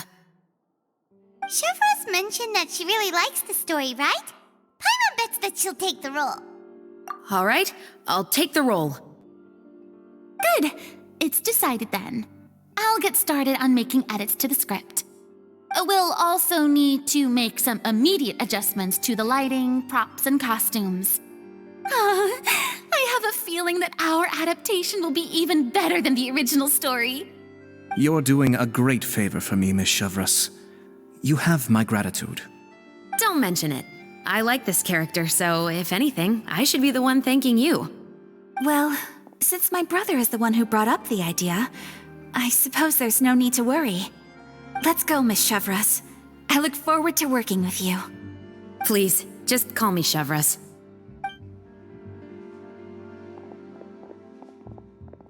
Seems like you're really going out of your way to solve the problem I was having with your makeup. Surely you jest, Chiori. I assure you that I was mostly motivated by a desire to spend more time on formal business. Oh, come on. You really think I'd buy that? According to what I've heard from Ayaka, her brother is someone who can juggle 10 different matters at the same time. I'm sure you have other reasons for backing out. Perhaps. Ayaka always said she wanted to go out and see more of the world, just like the Traveler. But I feel that she needs not only to see other nations, but also to make some different kinds of friends. I think it would be harder for her to make new connections with me constantly by her side. I would like to give her some space. All right, go on. Spoil her some more. Ayato, it's too bad you're stepping down from the role. Paimon really wanted to see you act as a musketeer.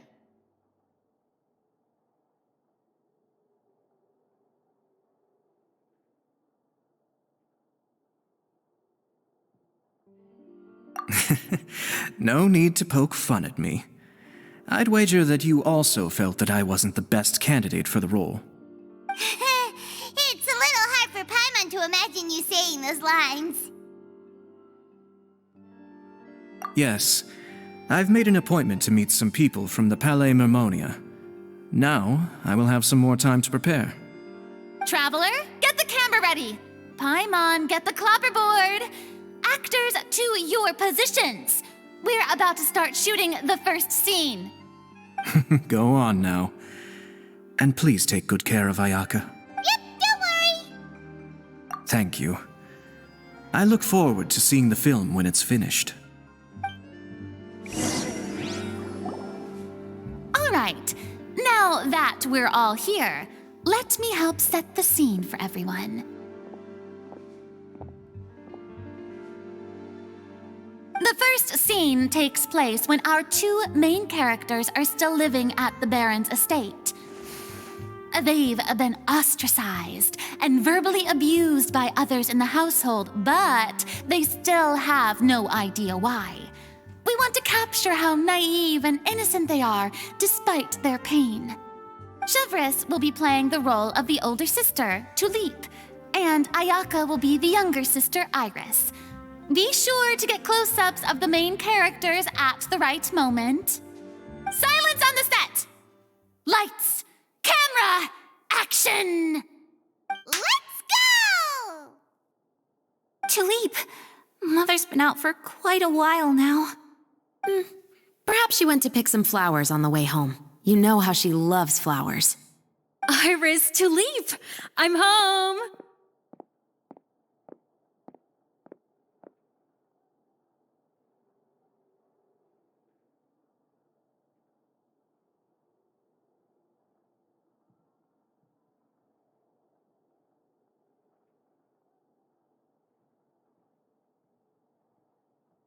Mother! You were out for so long, we were beginning to worry about you. I'm sorry, but I'm back now, safe and sound. Here, I brought your favorite treat, apple turnovers. Mother, what are those bruises on your hand?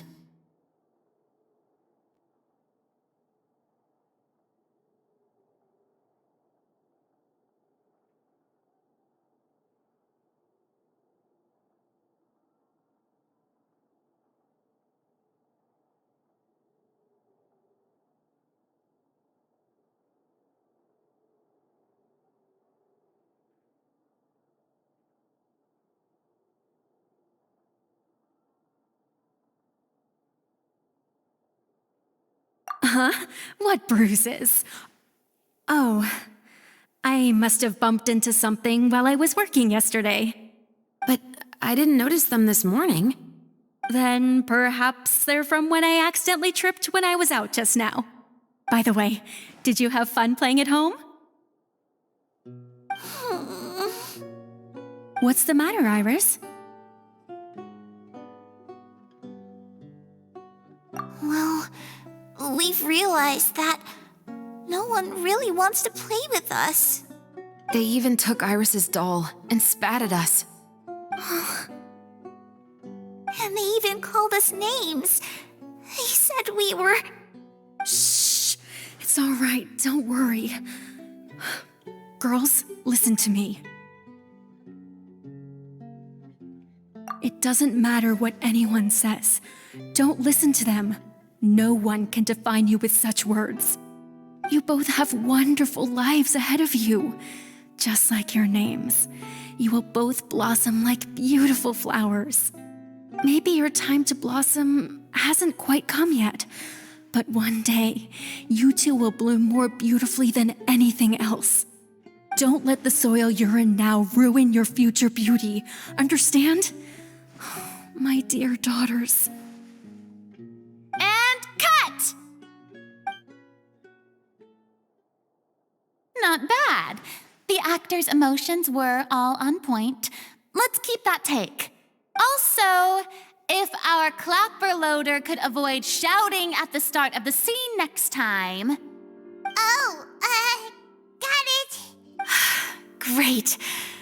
I was a little worried that my nerves would get the better of me. What about you, Chevras?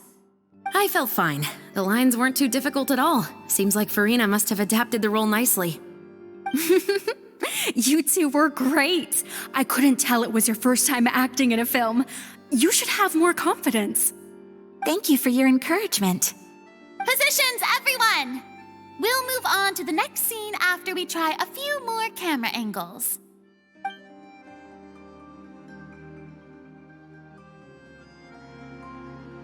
This scene is when our two characters return home, only to discover their mother has been murdered. Ready? Lights! Camera! Action! Mother, we're back.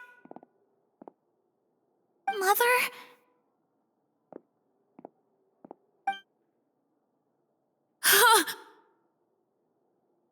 What's wrong, Tulip? Iris, stay away! Huh? Why? What's... Mother! Mother... She's...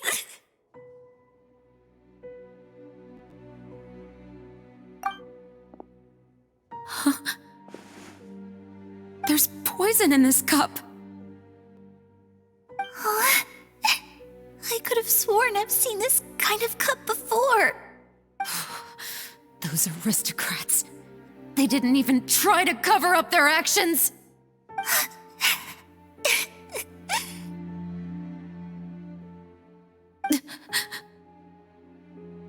Iris, we need to leave this place. Leave? But now that Mother is gone, where can we even go? Anywhere. All I know is that we can't stay in this house. But are we just going to let them get away with this? We'll have our revenge, I promise you. Just not right now.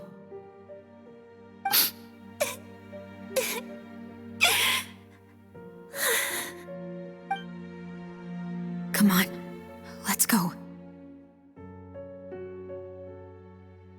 No, wait. We can't just leave Mother here like this. At least let me leave this rose with her. That's why we went out in the first place. To buy her this flower. All right. Goodbye, Mother. We'll avenge you. Someday. And cut! Beautiful! Great performance! Oh my, you're so amazing, Ayaka! And were those real tears I saw? How did you do it?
I was surprised too. Thank you for the kind compliments. Actually, as soon as Director Farina said action, I told myself not to think about anything. I just felt the weight of the moment and became the character. It's quite similar to practicing the art of the sword. You clear your mind and focus only on what's happening in front of you. Ayaka's performance was amazing. Have I discovered an acting prodigy? Pipe down, everyone! We need to move on to the next scene!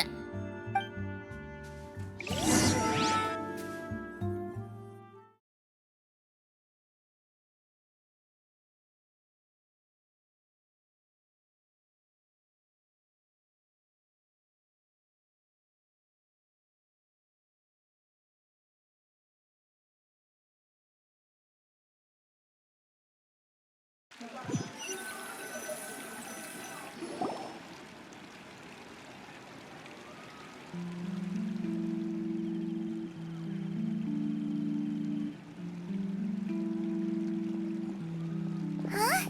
Are we done already? But Paimon wants to keep playing with the clapperboard. How do you feel, Traveler? Is your arm sore from holding the camera all day?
Good work, you two. You too, Chevres. You were quite the actress today. I've read this novel many times before. I have a good grasp of my character's mindset. Anyway, do you remember my request from yesterday? Oh, right! We were having so much fun that Paimon nearly forgot! You have a case where the murders seem really similar to the cases in the novel, right? So, how are they similar exactly? In the story, the main characters grow up to become two musketeers, always using their guns to carry out their revenge. And on each of the victims, they'd place a rainbow rose as a signal that they've returned. Yes, that's correct. We found rainbow roses just like in the novel. Seems like you're connecting the dots now. Oh, that does sound pretty concerning. Especially after seeing the script today. Oh, now Paimon can't stop wondering what kind of ulterior motive the murderer might have. What do you think, Traveler? You're smart. Paimon wants to hear your thoughts. Good. On behalf of Fontaine's Special Security and Surveillance Patrol, thank you for your dedication to justice. There's no time to lose. We should start investigating right away. Follow me. Huh? Right now? But we just got done filming all day. Paimon's so tired. The most valuable intel always comes after nightfall. They are like small, remote islands in the middle of the sea. If you don't stay vigilant, you will pass right by them in the fog. That's how one of my favorite books always puts it, at least. So, where are we going right now? Let's start by checking out some workshops that sell mechanical components. If the culprit is making their own weapons, it's very likely that they'll visit those sort of places.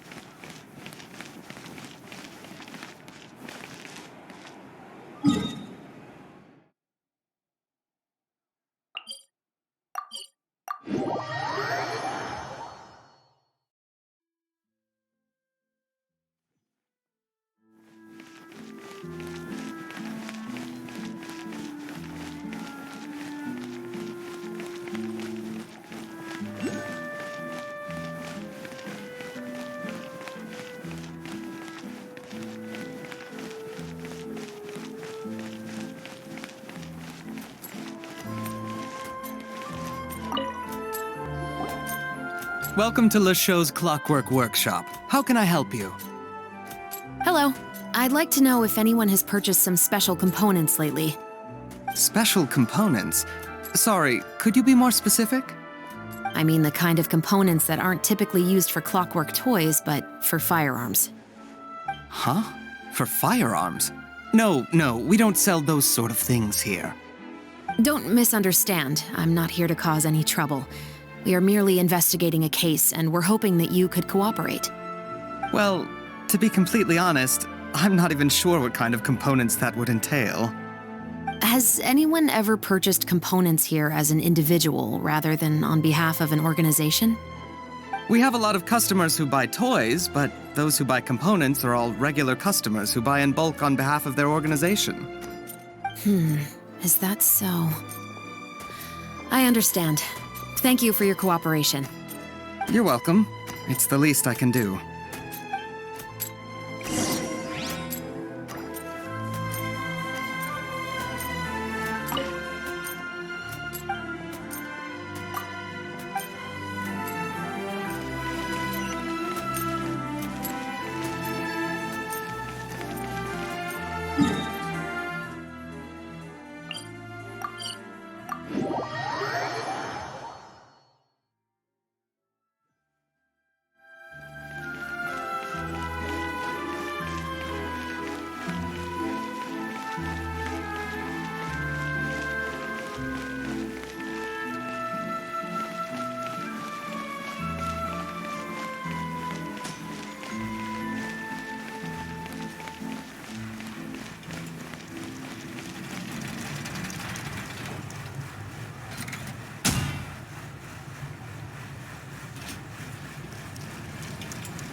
Oh, hey, Chevres.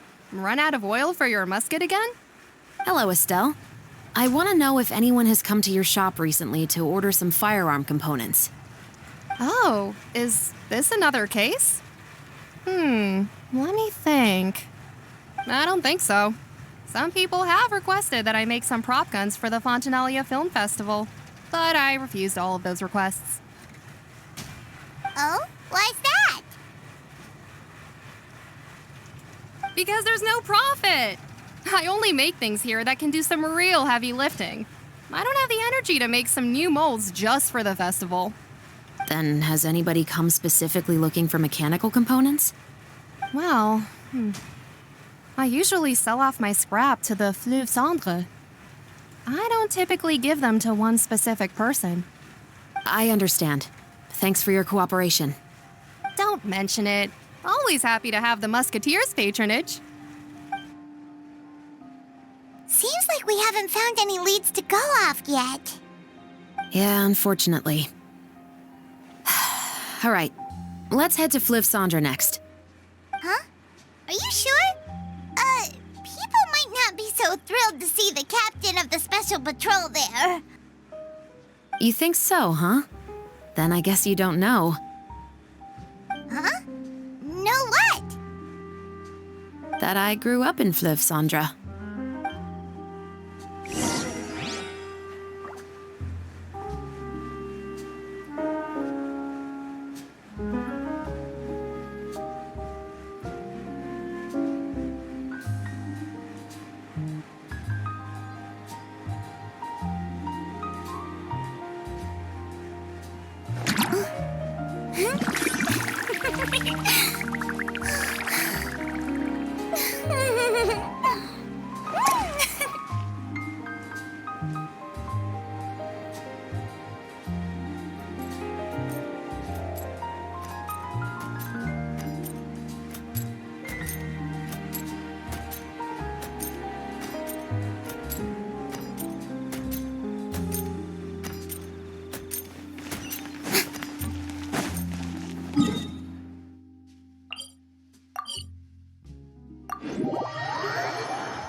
Hello, I'd like to ask some questions. I don't know anything. Don't worry, I'm not here to arrest anybody. You say that now.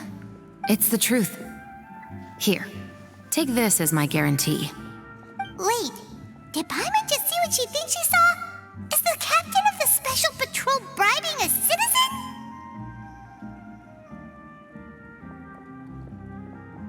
Seems you're different from the other guards. What do you want to know? Have you heard anything related to Muskets in Fleuve Cendre lately? Anything at all? Muskets, huh? All I know is that about 2 weeks ago, we started hearing some loud noises at night. So loud that it's been waking me up. Were they gunshots? Possibly. It's hard to tell around here. Someone's house collapsing, a pipe exploding somewhere, it's all the same. But the noises I'm talking about definitely happened after I fell asleep. Do you know where the noises were coming from? I don't remember clearly. Is it that you don't remember, or that you need to think about it some more? You tell me. Then please, think about it some more. She's giving her even more Mora! The noises came from the end of the Southern Waterway. I came out and had a look for myself when I wasn't sleeping well, but I didn't dare get too close. That's all I know. All right, I'll take your word for it. Thanks for the pâte de fruits.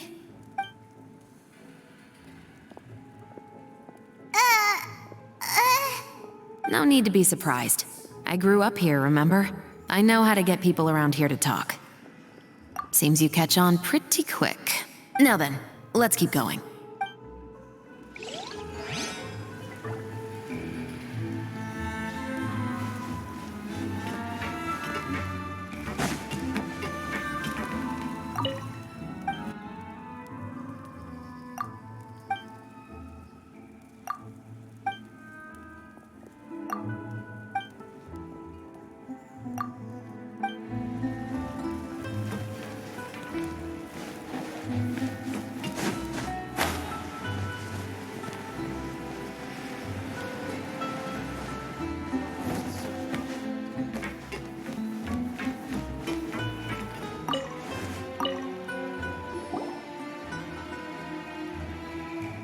It's been a while, Tetro. Please, just get on with your request. I want to know if you've heard anybody talking about muskets lately. Information isn't free, you know. I've heard that bandits have been extremely active in the countryside recently, and they've been affecting the delivery of goods to Poisson. I can allocate some more manpower to help out with that problem. What do you say? You're still as helpful as ever.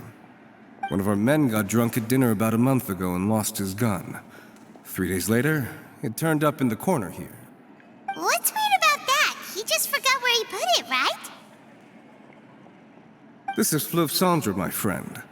Anything of value left in the tavern won't ever make it to the next day. But that gun turned out to be an exception. It didn't get any new wear and tear on it, and didn't even appear to have been fired. We were quite mystified as to what could have happened. I suspect it came back because the weapon was already known to the guards. You mean, a criminal was afraid the Marechaussee Phantom would use the shot marks to track them down? Maybe. But if that's the case, the culprit really took great care to avoid getting caught. I didn't say anything about a criminal. In Fleuve Cendre, knowing who was killed is as easy as knowing what clothes you're wearing today. It's the guy living in the east side, isn't it? I've never liked him. Every time he's here, he just orders a drink and sits there with a nasty look in his eyes. So, who was the one who lost the gun in the first place? Don't bother. Even if you ask, he wouldn't admit to owning a gun to some strangers. Not to mention the captain of the Special Security and Surveillance Patrol. He's right.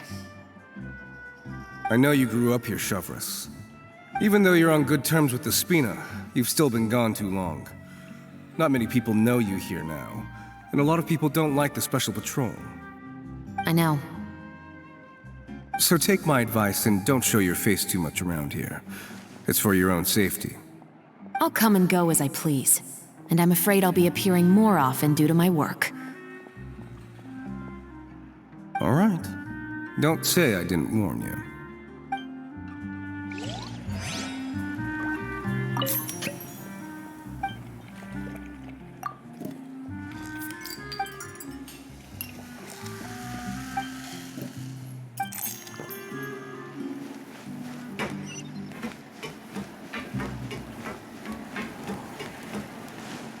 you want to outrun the law, you need to know how it works.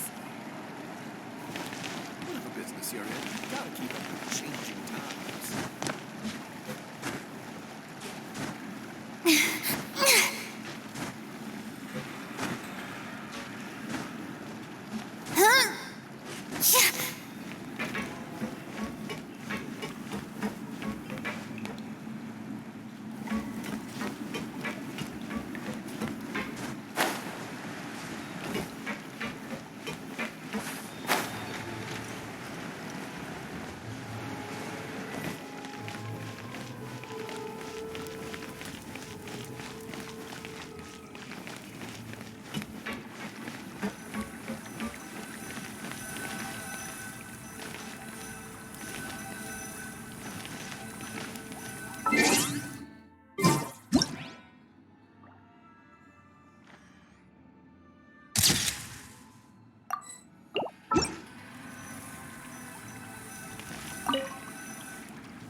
What's all this? Some broken planks and barrels, as well as some liquor bottles? Yes, but have a closer look, Paimon. Even though somebody has purposefully tried to clean them up, these are obviously marks from musket bullets. In other words, someone was here trying to improve their shot. They were using the barrels and bottles for target practice. Could it have been the killer? Your guess is as good as mine. Although many people at Fleuve Cendre own guns, few hide the fact from others. And even fewer would go to such lengths to hide markings from practice shots. Anyway, let's go. There might be more to this.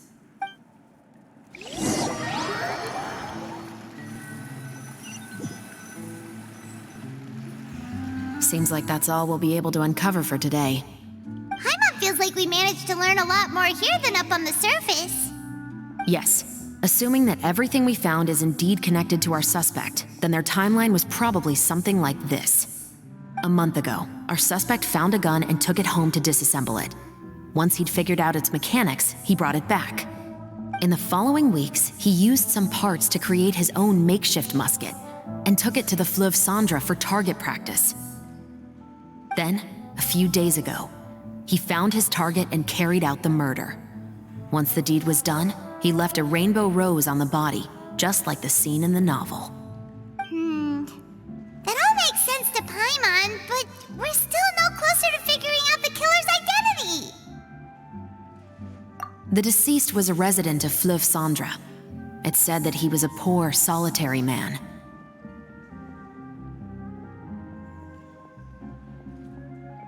Yeah, that's also something I'm trying to figure out. If we are indeed following the novel, and there's a story behind the murder, then this murder should be an act of vengeance. But according to our investigation, the deceased didn't have any enemies. He was no saint, but no one's heard of a rival who hated him enough to shoot him dead, much less care to leave a rose on his body. What message is the killer trying to convey, and to whom exactly?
We've thoroughly investigated that possibility.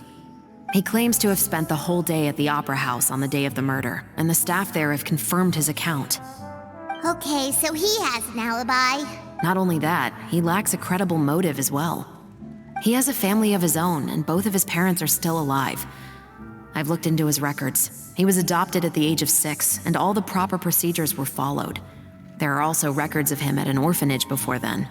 In the story, the mother of the 2 musketeers was murdered after the children turned 10. Of course, he could have changed the children's ages, but I don't want to assume anything without evidence.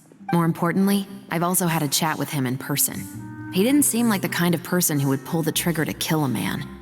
Then, what should we do now? We have all this new information, but it doesn't help us move forward. Investigations take time. I didn't expect us to catch the culprit in just a single day. How about this? Let's spend the next few days filming with the crew. We can continue the investigation once we're done with the film. I'm sure that given time, new leads will present themselves. Wait, but weren't you saying Intel is like small, remote islands in the middle of the sea just a moment ago? Wouldn't you just miss them if you were to stop looking? Ah, but the book had more than one reference to the islands, Paimon. Oh? What else did it say then? As long as you spend enough time sailing through the fog, you'll eventually come across an island.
It's filming time again! Our schedule is jam-packed for the next couple of days, too.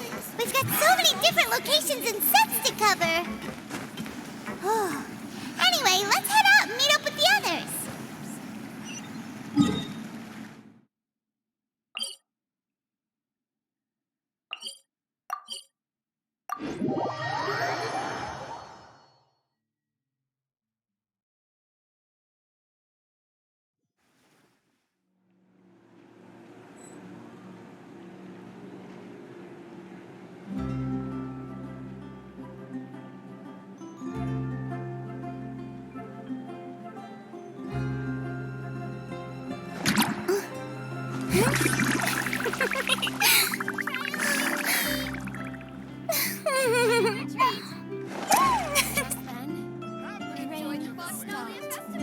Or should it keep raining?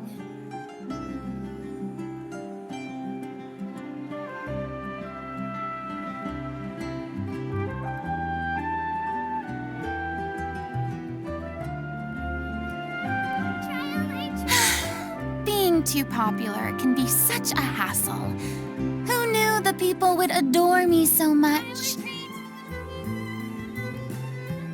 Just then, the rain stopped. Or should it keep raining?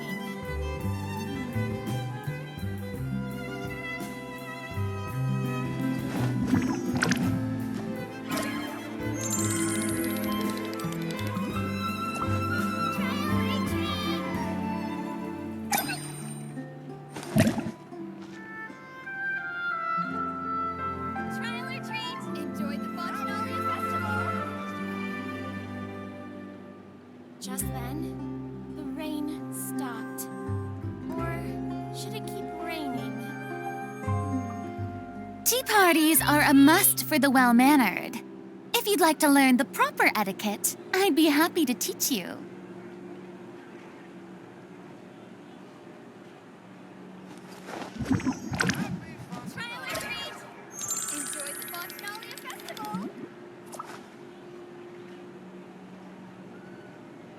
Just then, the rain stopped.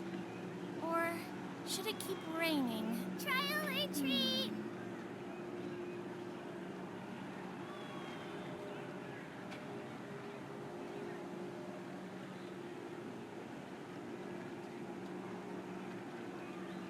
Trial or treat! Enjoy the Fontaine Festival!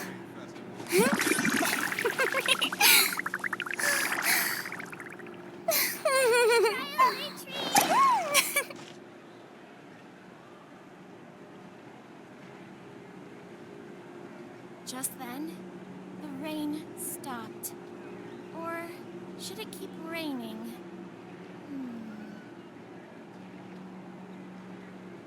Enjoy the Fontaine Festival!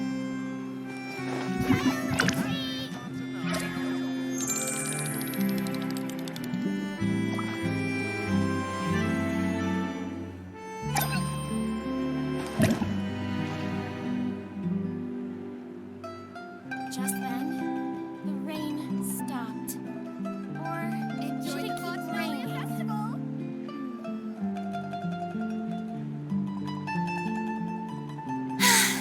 Being too popular can be such a hassle. Who knew the people would adore me so much?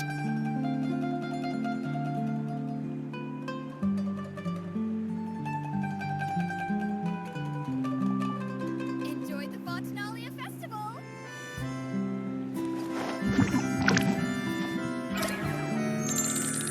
Just then, the rain stopped. Trial or treat! Should it keep raining? Trial or treat!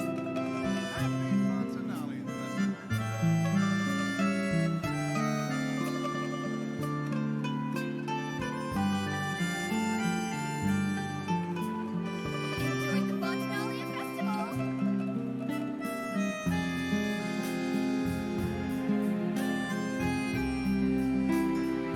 Trial or treat!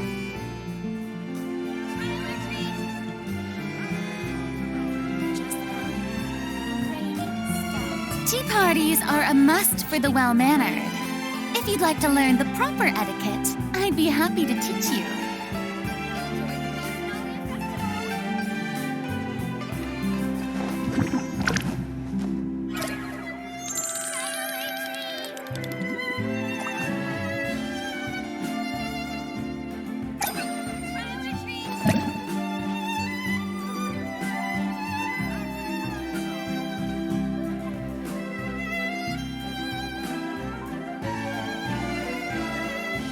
Just then, the rain stopped. Or should it keep raining?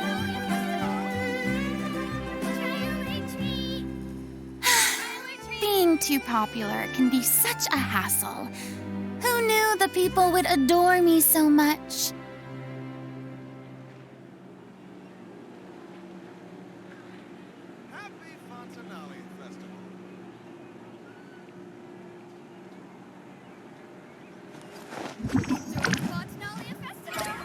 Just then, the rain stopped. Or should it keep raining?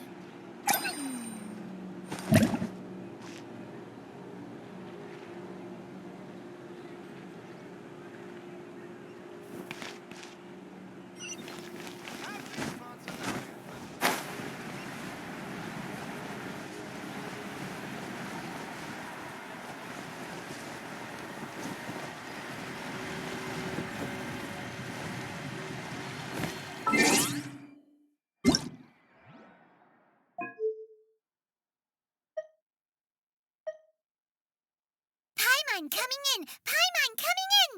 Is this level okay? Can you hear Paimon?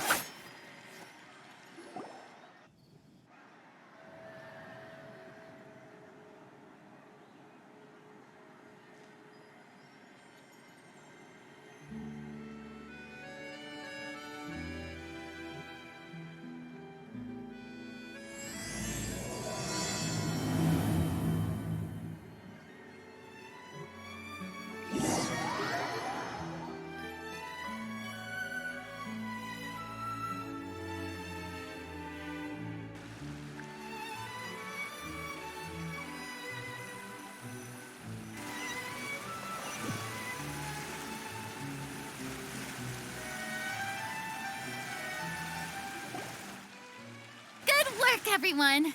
We're looking to wrap with our two main ladies today. I can already smell our success. What do you mean, looking to rap?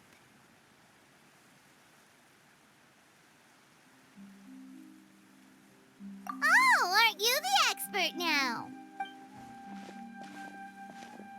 This upcoming scene is the two Musketeers' final confrontation with the Baron. There will be quite a bit of action, but no choreography beyond what we've already rehearsed.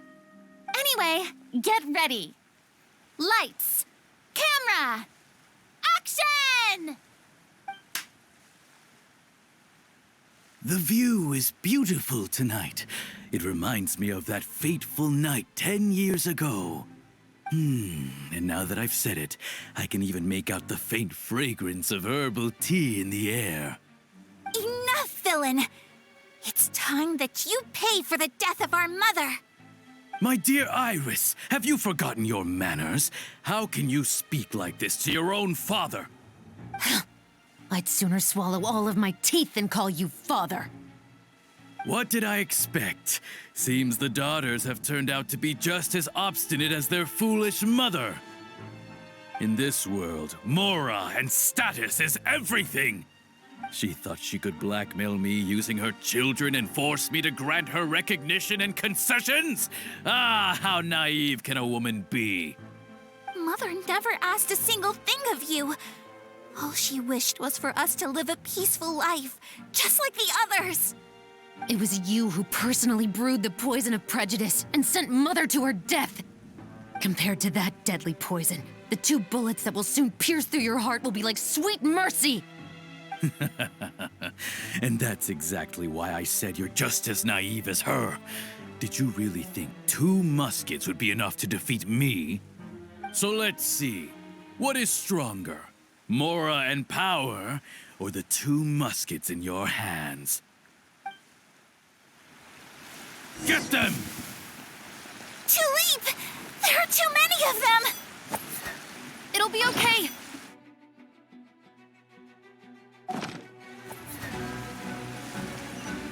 And Mother will be watching over us too. Final warning! Justice will prevail! Take flight! Yeah! Ha! Ha!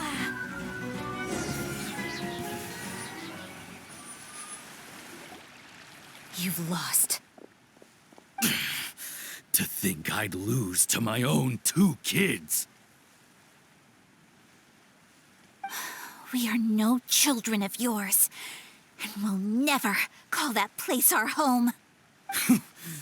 Then tell me, what did you do all this for? You lost your mother, and will soon kill your father as well. What will you gain in the end, other than sentences for your crimes? We will gain our long-awaited justice.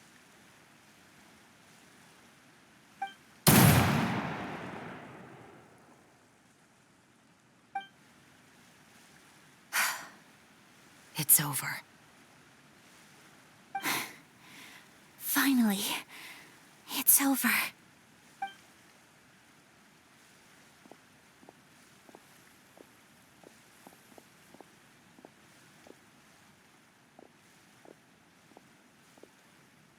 So, where will you go now, Tulip? I'm not too sure, Iris. Maybe somewhere with lots of flowers? After all, Mother always did love going where the blossoms were. What about you? I want to go visit Mother's grave. Yeah, that's not a bad idea. Huh? Tulip, look!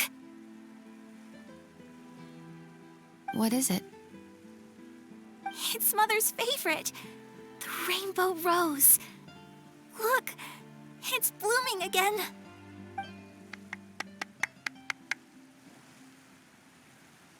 Excellent! That was beyond mesmerizing. Even I didn't expect this scene to go so well. And we got it in a single take. All right, everyone. We've got a wrap for Tulip and Iris. Congratulations, Ayaka and Chevrolet!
Thank you.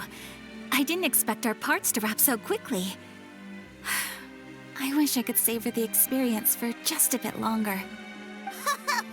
Paimon totally understands. Paimon's not ready to say goodbye to the clapperboard either. Filming has really been a lot of fun. You were great too, Chevrolet. The way you said, long-awaited justice. It gave Paimon chills. That is indeed my favorite line in the whole book. I still remember trying to act it out in my room the first few times I read it. Whoa, Paimon would have never guessed you're that type. Who doesn't like stories where the guilty are punished and justice prevails over evil? Don't forget, I'm the captain of the Special Security and Surveillance Patrol. Captain, I have something urgent to report. Please excuse me, everyone. I'll be back in just a moment. It's okay, don't worry about us.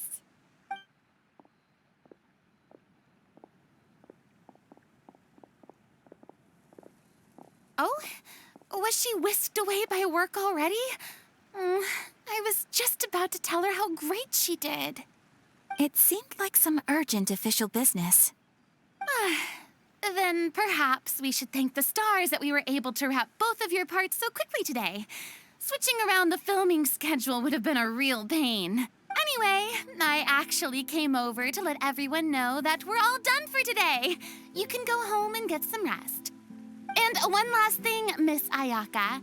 Your acting skills today were immaculate as always. Are you sure you won't consider taking up full-time acting? See, I just happen to know this great troupe that's still looking for a lead actress.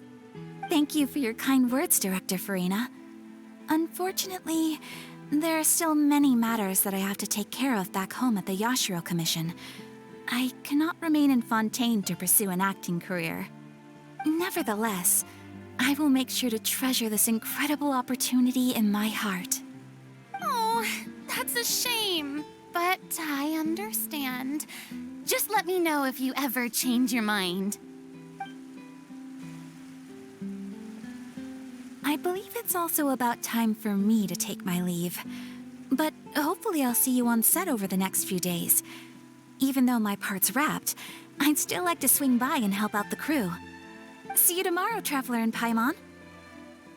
Yep, see you tomorrow! Well, what should we do next? Maybe we'll go investigate the case some more with Shivers today. Traveler, Paimon, please come with me. Huh? Where are we going? You could say that our ship has finally chanced upon one of those small, remote islands of intel.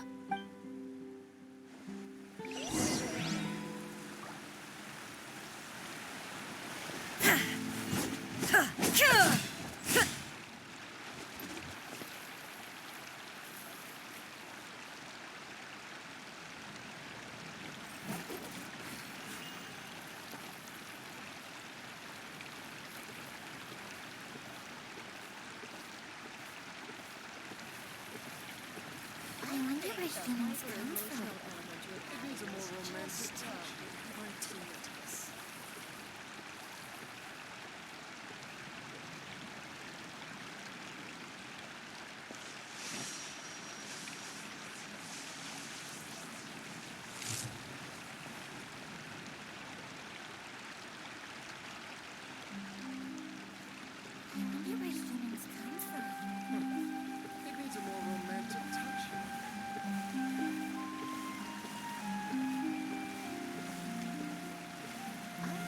All the world holds dear is but a backdrop of constant motion.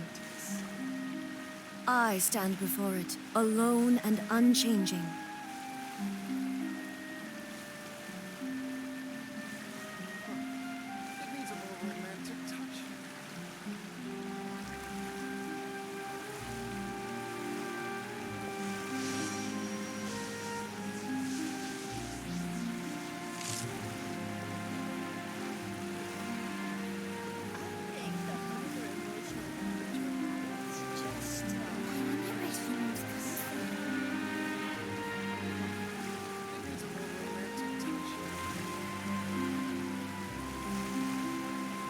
The world remains constant over the centuries, but human life is like the dew at dawn, or a bubble rising through water.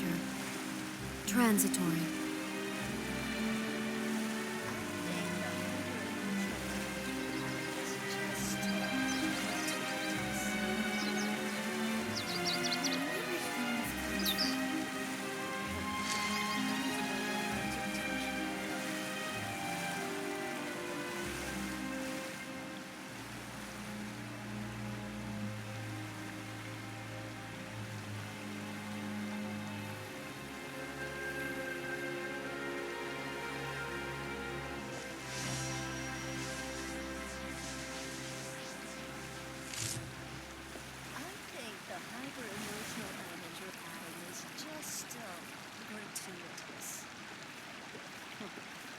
A more romantic touch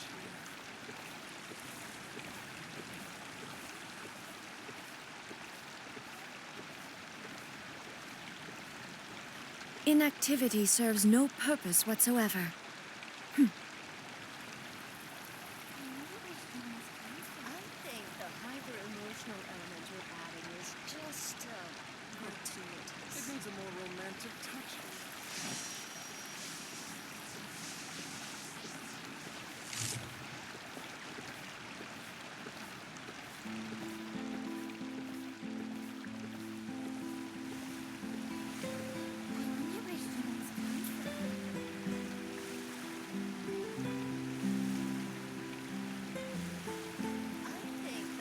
The world remains constant over the centuries, but human life is like the dew at dawn, or a bubble rising through water. Transitory.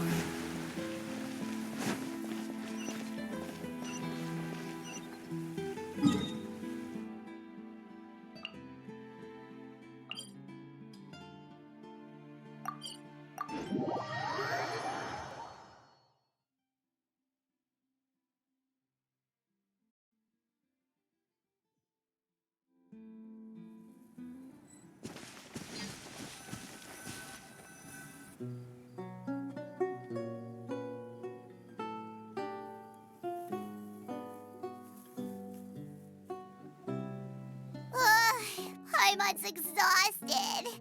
Paimon definitely didn't expect having to float this far after a full day of filming. So, Chevrolet, why did you take us here?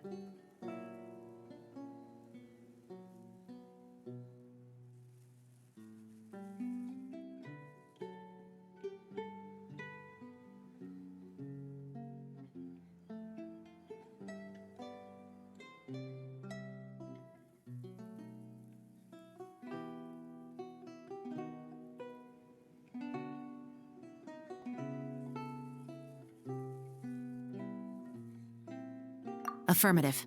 It wasn't anything conclusive, but it should show us a clear way forward. Have you ever heard of someone by the name of Emily? Oh, you mean that famous perfumer? She's a good friend of mine. She's lent me her aid several times in the past to resolve some difficult cases. After I discovered the rainbow rose at the scene of the murder, I sent it to her. After all, she's probably the foremost expert on flowers and scents in all of Fontaine. And then? There was nothing remarkable about the flower or the trace amounts of soil left on it. But according to Emily, the rainbow rose left by the killer was derived from a very rare cultivar. Huh.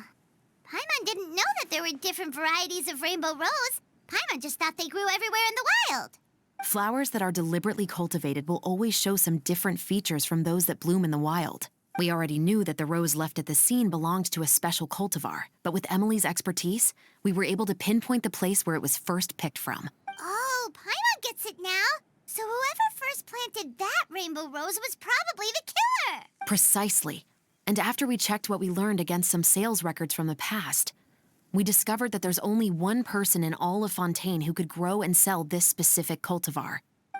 Really? And who is it? It's the novelist. But didn't you say he had an alibi? To be clear, I haven't changed my mind about him. I still don't think he was the one who pulled the trigger. However, that doesn't mean the true culprit never visited him at his home or never purchased a rainbow rose from his garden. Whatever the case, we will have to confirm a number of things with him. So you mean the next place we need to go is... Yes, we're going to pay him a visit at his home.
Take them. I have no need.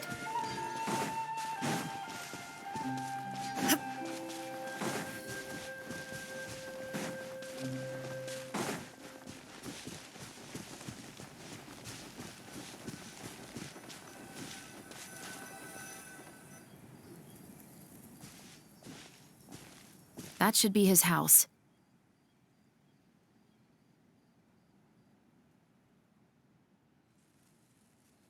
There are so many Gardamex stationed around the place. That's pretty unusual, right?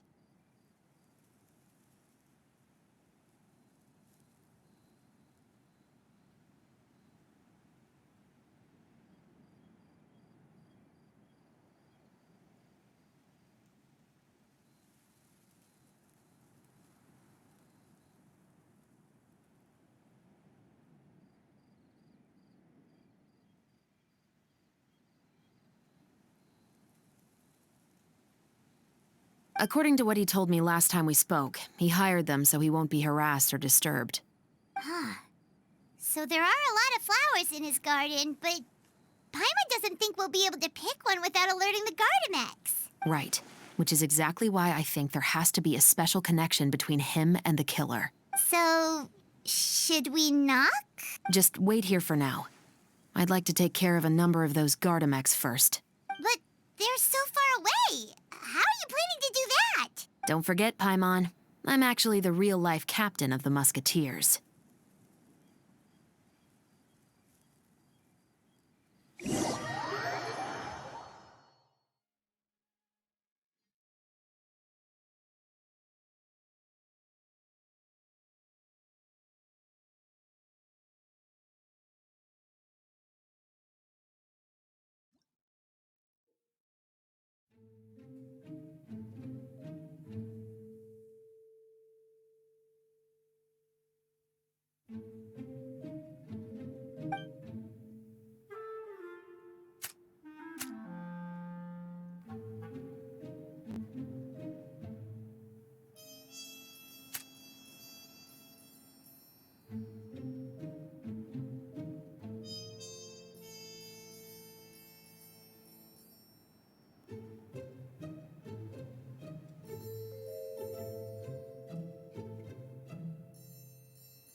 All clear. Let's go.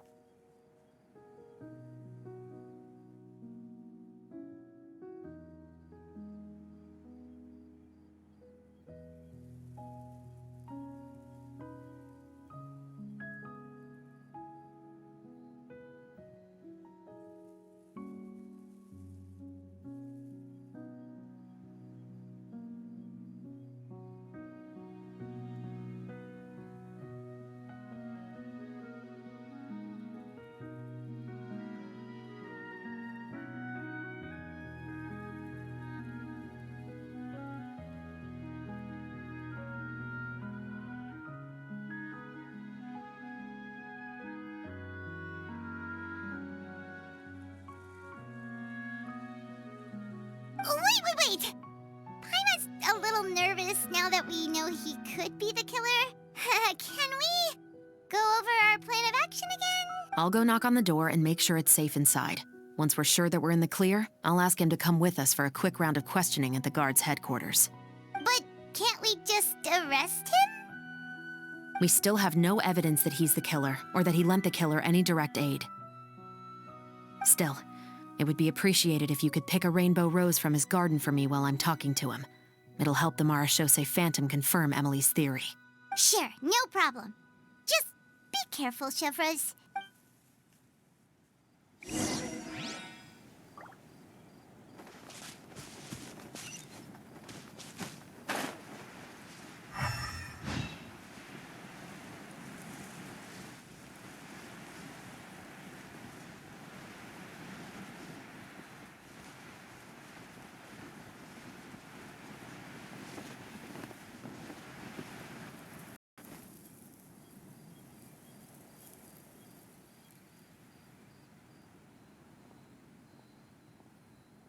Excuse me, Mr. Baptiste, are you home? Who could it be at this hour? Oh, it's you, Officer Shovras. Would you mind accompanying me to the guard's headquarters, Mr. Baptiste? We would like to ask you some questions about a case. Oh, is it still regarding the murder case from before? I cannot confirm or deny that at this time.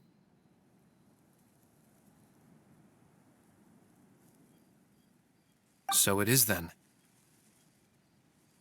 Listen, I need you to come with me, Mr. Baptiste. Miss Shovras, I'll save you the trouble. Oh, and you two over there? There's no need for you to pick my flowers either. It's not time for them to bloom yet. Oh! Okay.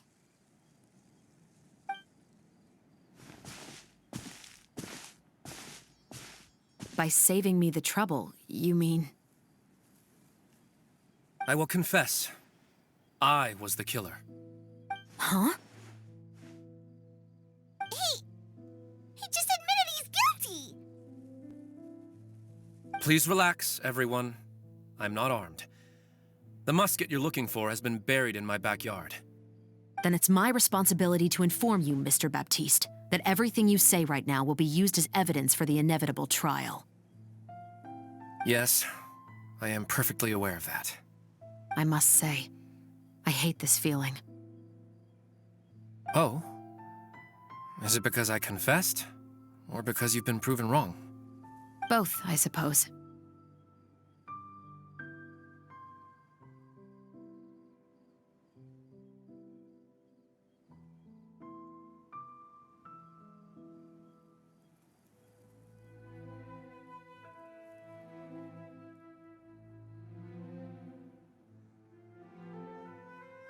For the same reason as the one I wrote out in my novel, of course.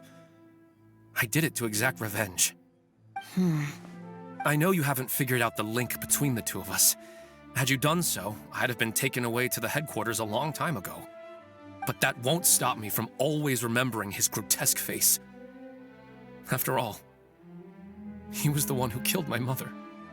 Your mother is still healthy and well. You know, I was adopted as a child. I was referring to my birth mother. That was never recorded in the orphanage's records. Please forgive a 6-year-old child for concocting some lies to protect himself after watching his mother die right in front of him. So, your novel, it was like a record of your life? No, of course not. It was a work of fiction with many embellished parts. But I am indeed the illegitimate son of a wealthy and influential man who abused his power to murder my mother.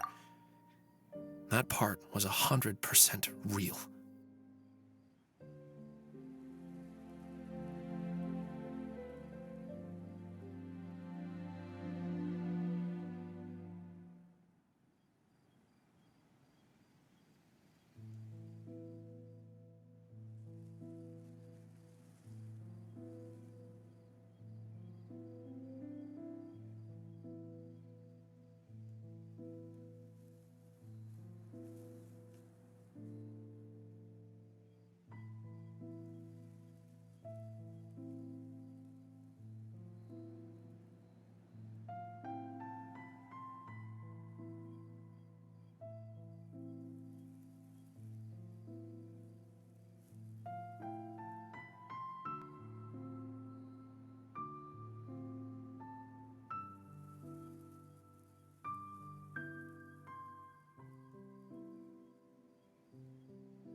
But the man you killed didn't have a Mora to his name.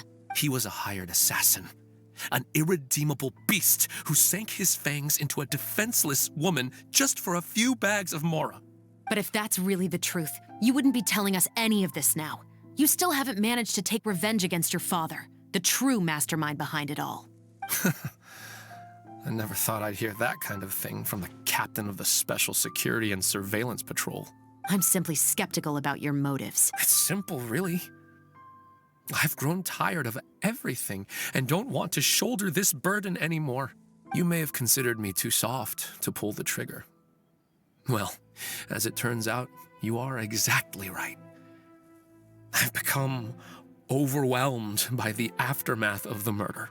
So you're going to call a stop to your revenge, just like— The true mastermind is too rich and too powerful for me. I've accepted that I will never be able to avenge my mother alone.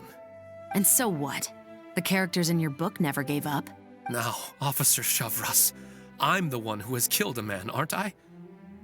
Are you trying to convince me to commit another crime? What's your father's name? How do you plan to prove the veracity of all of your claims? Well, I'd like to speak with you privately. Sure. Why don't we speak privately at the guard's headquarters? No, it has to be here. I must ensure that we won't be overheard. Fine. Let's talk here. When I said won't be overheard, I meant by anyone. I would like to speak with you and you alone.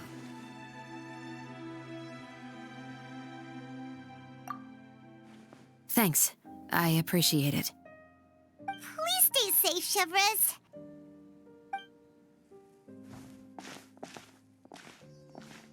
All right. Let's hear it. Will you really believe what I'm about to say? Well, that depends on what you're going to tell me. Fair enough. Fair enough. Then listen closely.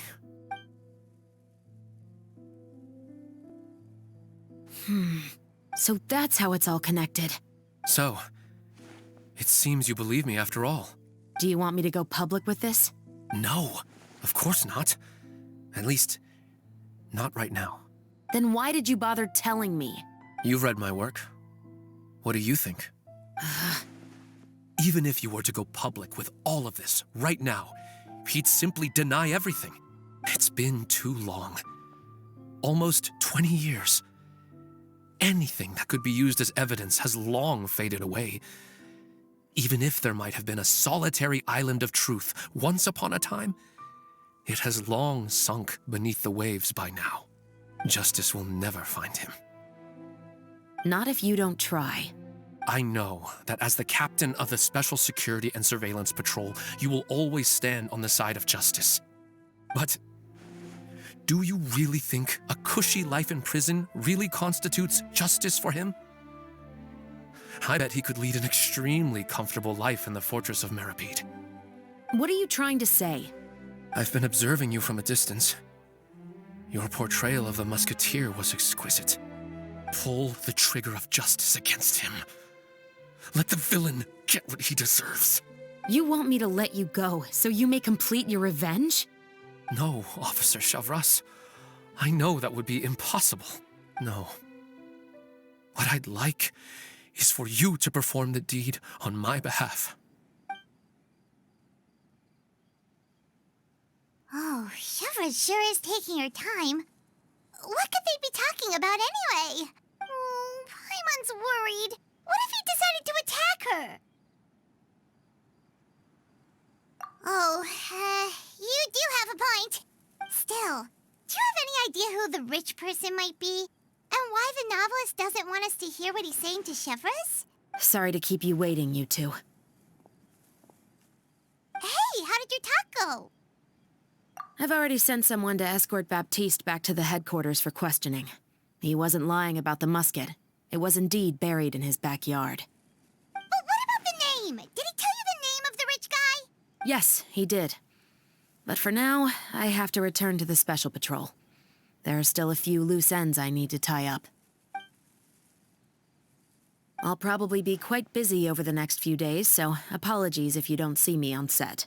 All right, Paimon understands if you can't tell us everything you know. We'll just keep an eye on the Steambird then.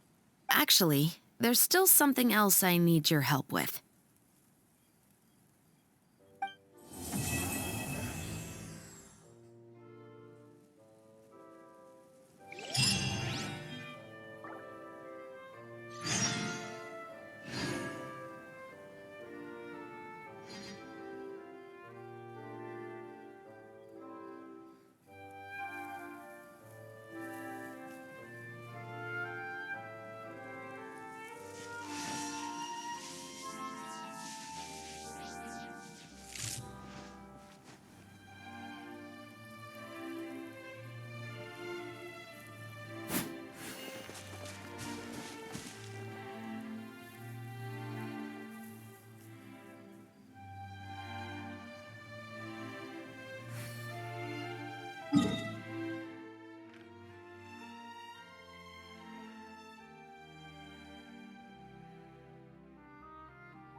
Shine down! I got careless. That...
We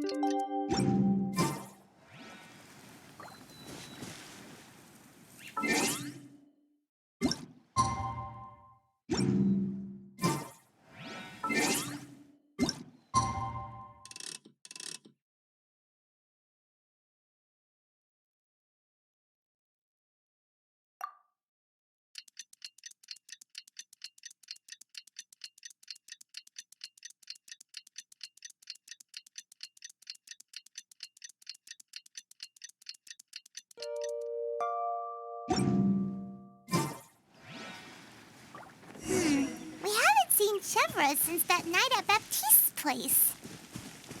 Well, guess there's no point in worrying about it now. Let's go join up with the others.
Onwards. We have work to do.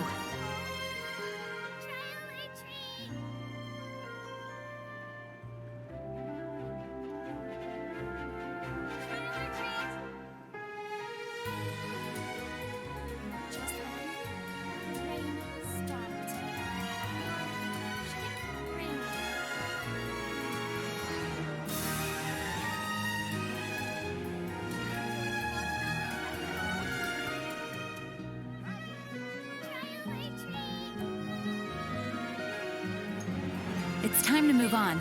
We shouldn't stay here.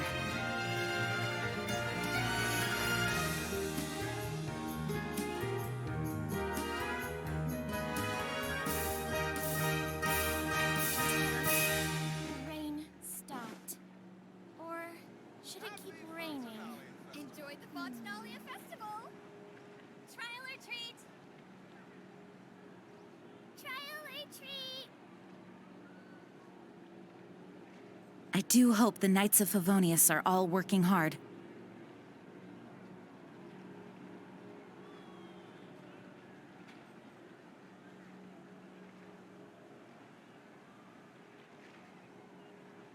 Just then, the rain stopped. Trial or treat! Enjoy the Fontanalia Should it keep Festival! raining?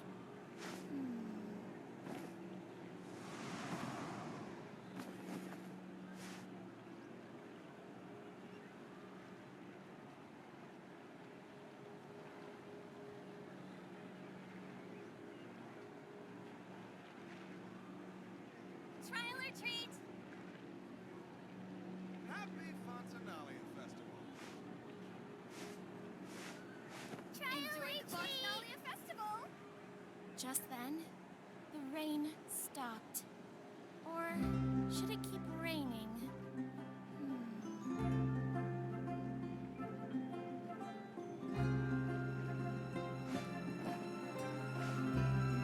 Trial or treat!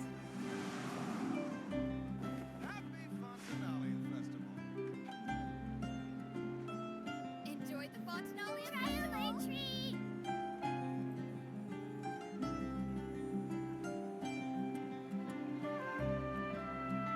It's time to move on. We shouldn't stay here. Just then, the rain stopped. Or should it keep raining?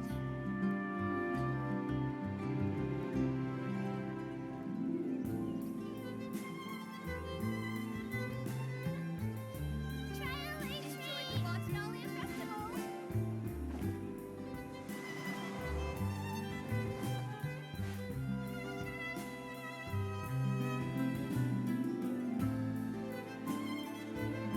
Just then, the rain stopped.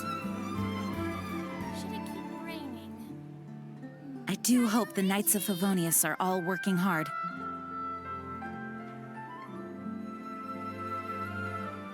Enjoy the Fontanalia Festival!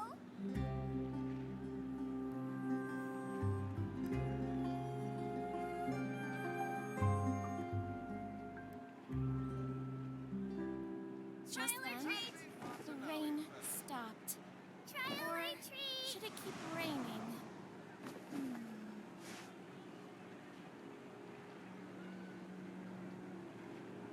Enjoy the Fontanalia Festival!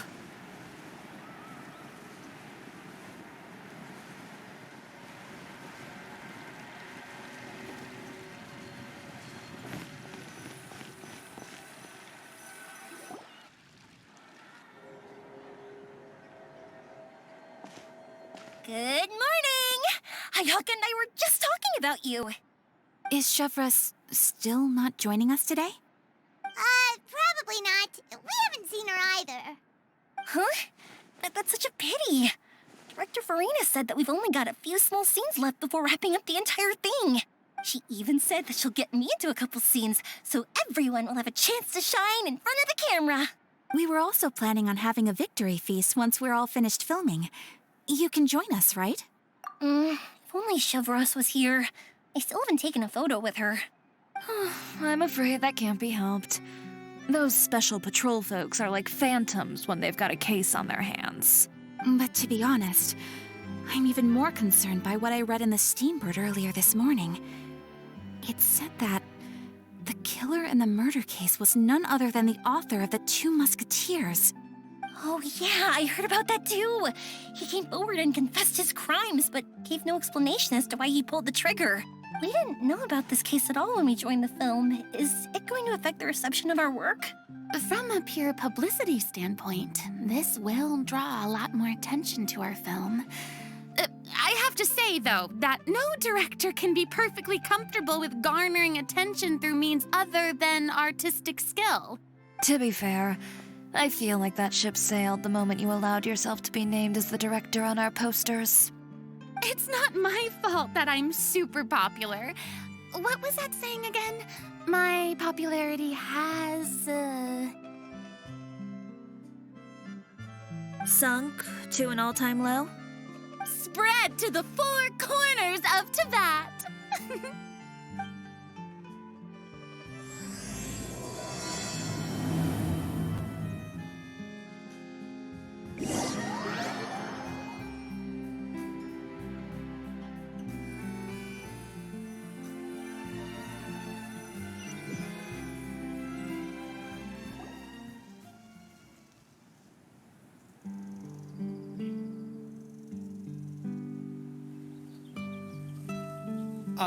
Excuse me, everyone. Xavier! Feels like it's been ages since we last saw you. I've been talking nonstop with the Film Association, and I'm absolutely swamped trying to coordinate the film's marketing. So forgive me for not being around more often, but please believe me when I say that I will make sure everyone's hard work gets the exposure it deserves.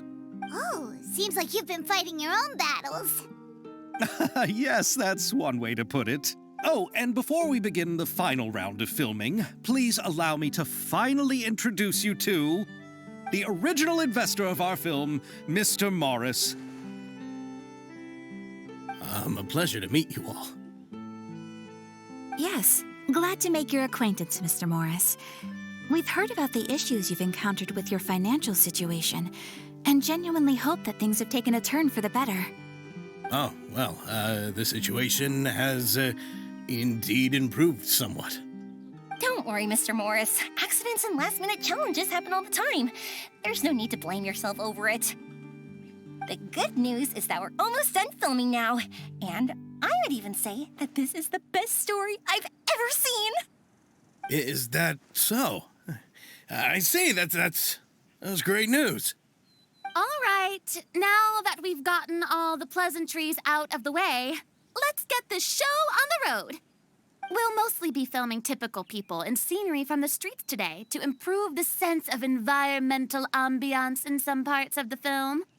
Oh, and there'll be a cameo for Mr. Kamisato and Miss Yoimiya as well. They'll be used to show outsider perspectives on the fates of the two musketeers. That's right.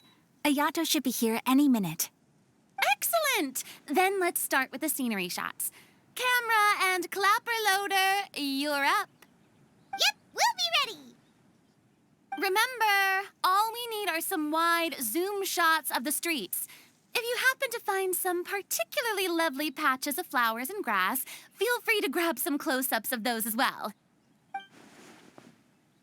Ready? Lights! Camera!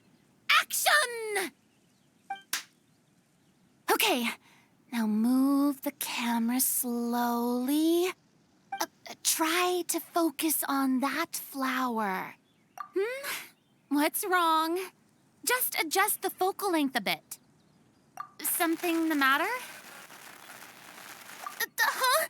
But wasn't it working fine for all the days before? Veronique, can we try a different camera? No problem. How about this one? All right, let's give it another try. Lights! Camera! Action!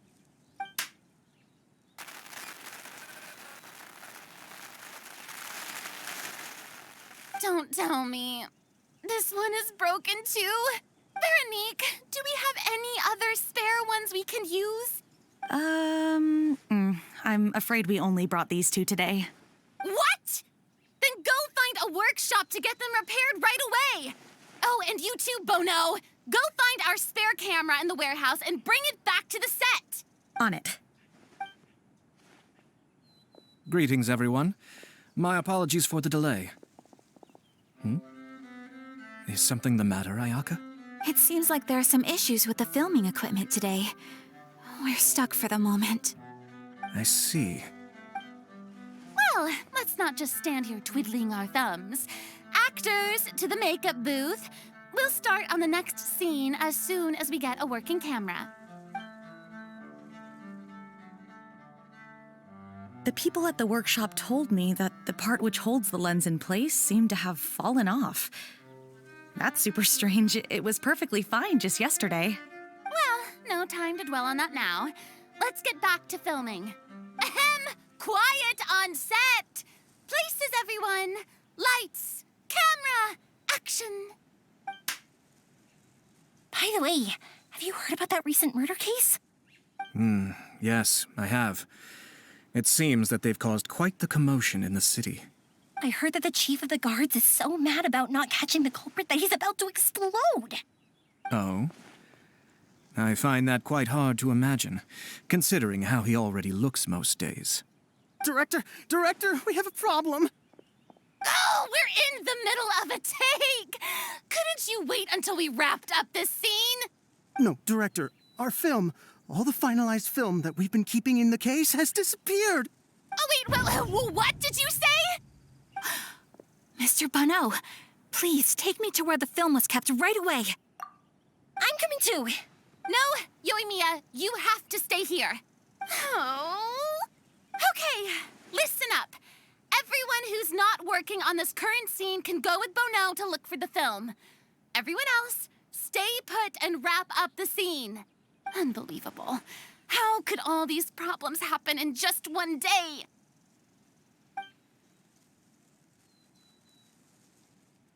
We're back.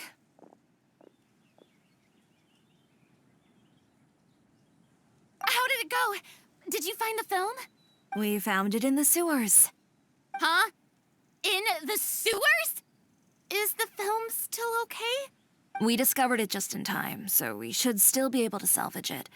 The others are checking now to see if we lost any specific scenes. Oh, you scared me for a moment there. I nearly thought we had lost everything. I really don't want to experience that feeling of despair again. Okay, but who could have stolen the film and dumped it there? Could it be, some competitors working on other films? But if they wanted to harass us, why wait until the last day? Okay, we don't have time to really look into it right now. Let's strike while the iron is still hot and wrap this thing up once and for all. Yeah, let's finish it.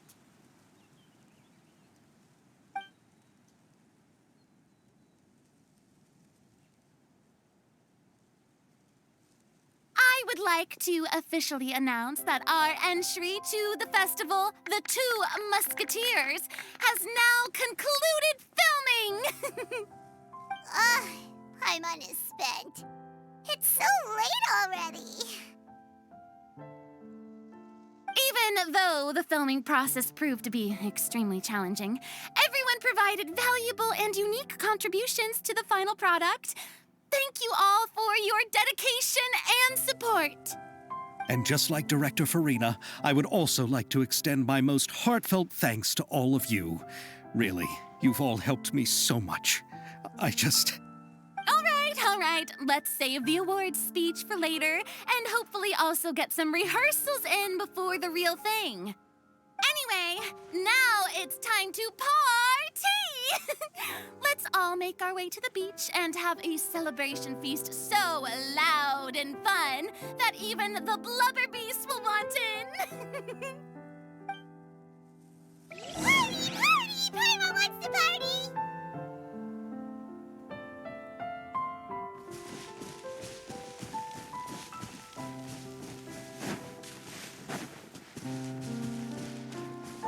Whoa, this place is hopping. Everyone's finally getting to relax after wrapping up the film. Let's go chat with someone.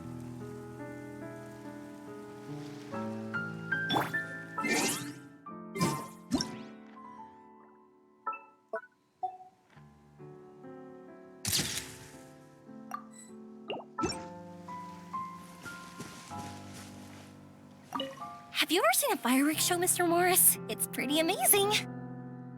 I'm afraid I haven't, but I'll take your word for it.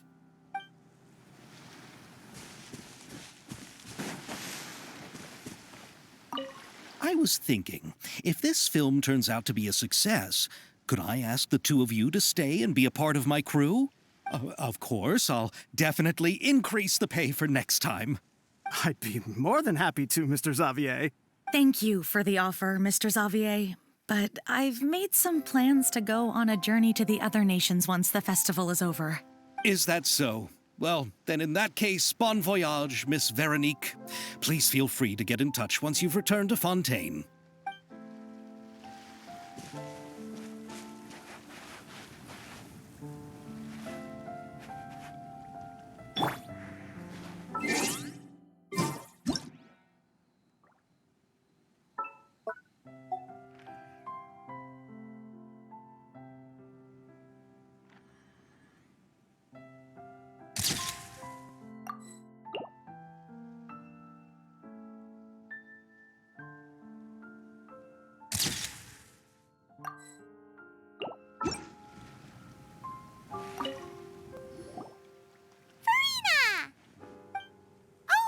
My darling clapper loader and camera operator, you've both worked really hard.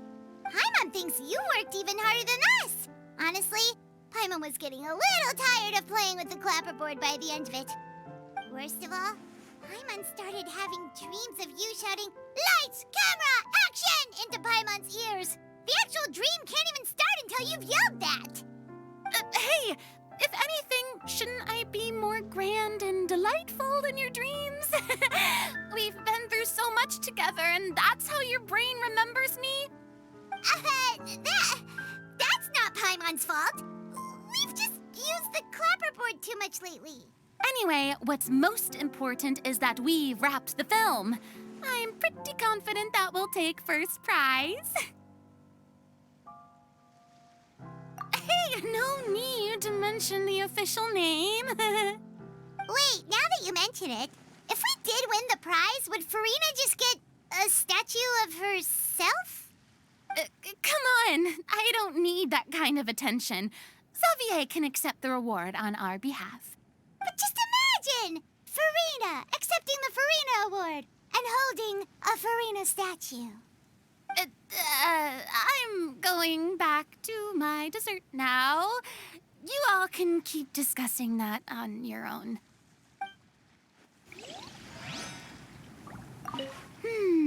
What kind of dessert should I try next?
Everything went rather smoothly. Thank you for your concern. Ayato told me that we've already confirmed the dates for some Inazuma Fontaine cultural exchange events. So the next time we visit, we'll be doing so in our capacities as the representatives of the Yashiro Commission. Oh, that's great! Then maybe Paimon will be able to find Fontaine detective novels in Inazuma from now on! Oh, wait. Wouldn't Yai Miko get upset if that happens? That would be stealing some of her business.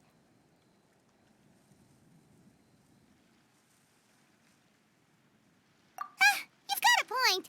She's always complaining that light novels have become bland and too predictable after all.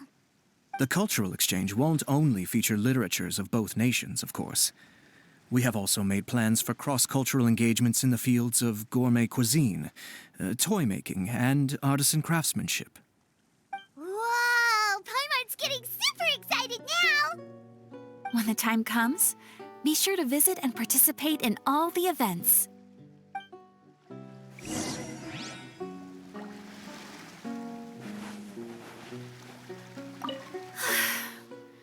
I wish we could have spent some more time here. Don't worry. It won't be long before we're back again.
Chiori!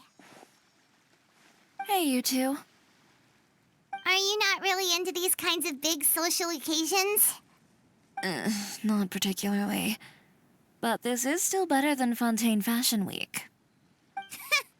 But if this film becomes a big hit, people will definitely come flocking to your shop. Yes, that's highly likely. As long as the film can premiere as planned. Are you still worried about the case? That and all the obstacles we had to face today. You're right. It's as if all our bad luck just manifested at once. But why today of all days? No. No, it's nothing. We've already delivered the film to the editors, so there should be nothing more to worry about. How are you doing, Mr. Morris? You having a good time? Well, you could say that. Do you happen to know when the party is scheduled to end? Judging by how much fun everyone's having, I'd say probably not until well after midnight. Is there something that you still have to take care of at home, Mr. Morris? Oh, well, I'm just not a late night person, so I might take off shortly. Oh no! Silly me. I almost forgot something super important. Oh, what is it? I prepared a whole batch of fireworks for the party, but I forgot to bring them over from the warehouse. Fireworks, you say? That's, truly a pity. Sorry things didn't go as planned. Could you help me carry them over, Mr. Morris? I won't be able to fetch all of them by myself. Me? Are you sure that you can't find anyone else? I just wanted to make this a surprise for everyone. The warehouse isn't far from here. We'll be there in no time. Pretty please, Mr. Morris. These are some of the best fireworks I've ever made. So I also want you to see them before you leave. They're stunning. I promise that they'll be a once-in-a-lifetime experience that you'll never forget. But... It's okay. Just come with me. If we're sneaky enough, nobody else will see us leaving. All right. The warehouse is right over here. I moved the fireworks there in advance, so it shouldn't be too much work bringing them back. It's still a ways away from the party. Sorry about that, Mr. Morris. It's probably because I'm used to carrying fireworks all the time, so it doesn't feel like a lot of work to me.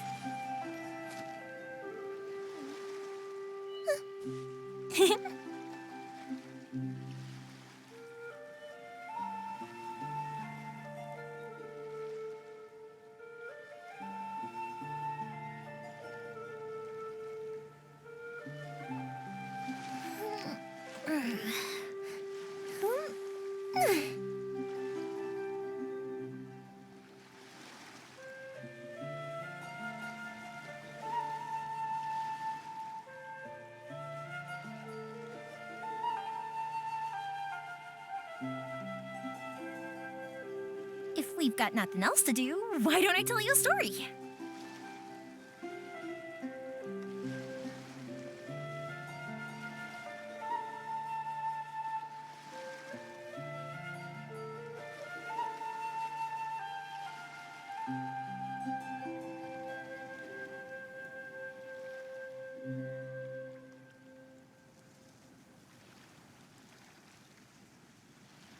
Have you ever kept goldfish as pets? They're very cute.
Shh! Don't let anyone else see us. I still want it to be a surprise.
It's dark in here. Wait here, Mr. Morris. I think the light switch should be somewhere over here. Why did I have to get roped into this? What was that?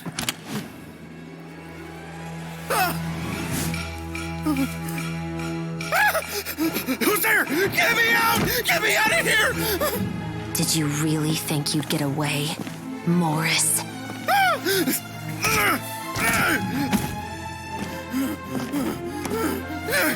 You've got the wrong guy. It wasn't me. I'm not the killer. You know, Eliza died a far more heroic death than this. She fought your assassin to the end, to save the children she had hidden beneath the floorboards.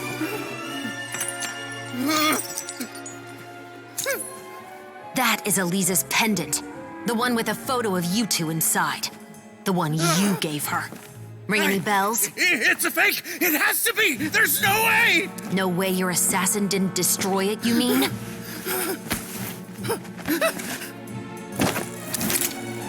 Did you ever love her, Morris? Or was killing her always the plan? No, please.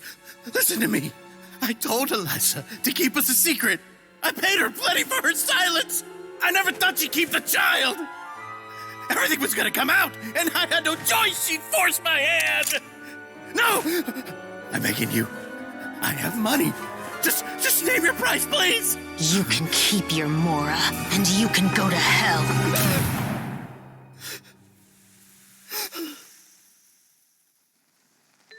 I'm Captain Shovraz of the Special Patrol. Morris, you're under arrest for Eliza's murder. Huh?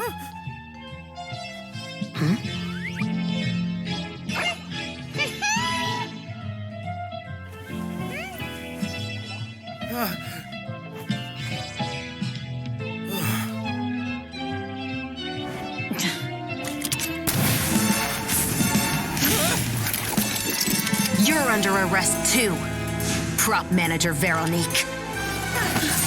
Or perhaps I should call you the Second Musketeer.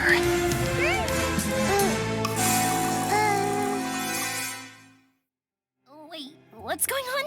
This wasn't in the script. Drop the gun, Veronique. Why?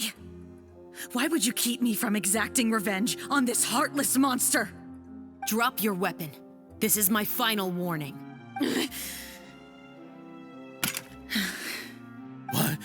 What is going on? Do I have to spell it out for you, Morris? Everything that took place just now was staged to get you to confess the truth. But this last part is all improv, of course. Shivers, you told us you wanted us to help you stage a play. You never said anything about the Second Musketeer. It's because even I had no way to confirm my theory until now. Thank you for your performance, Yoimiya. Could I trouble you to go and bring in the other Special Patrol members? They should be on standby just outside. Oh, and please tell the other cast members not to worry about us. We'll be rejoining them shortly. On it!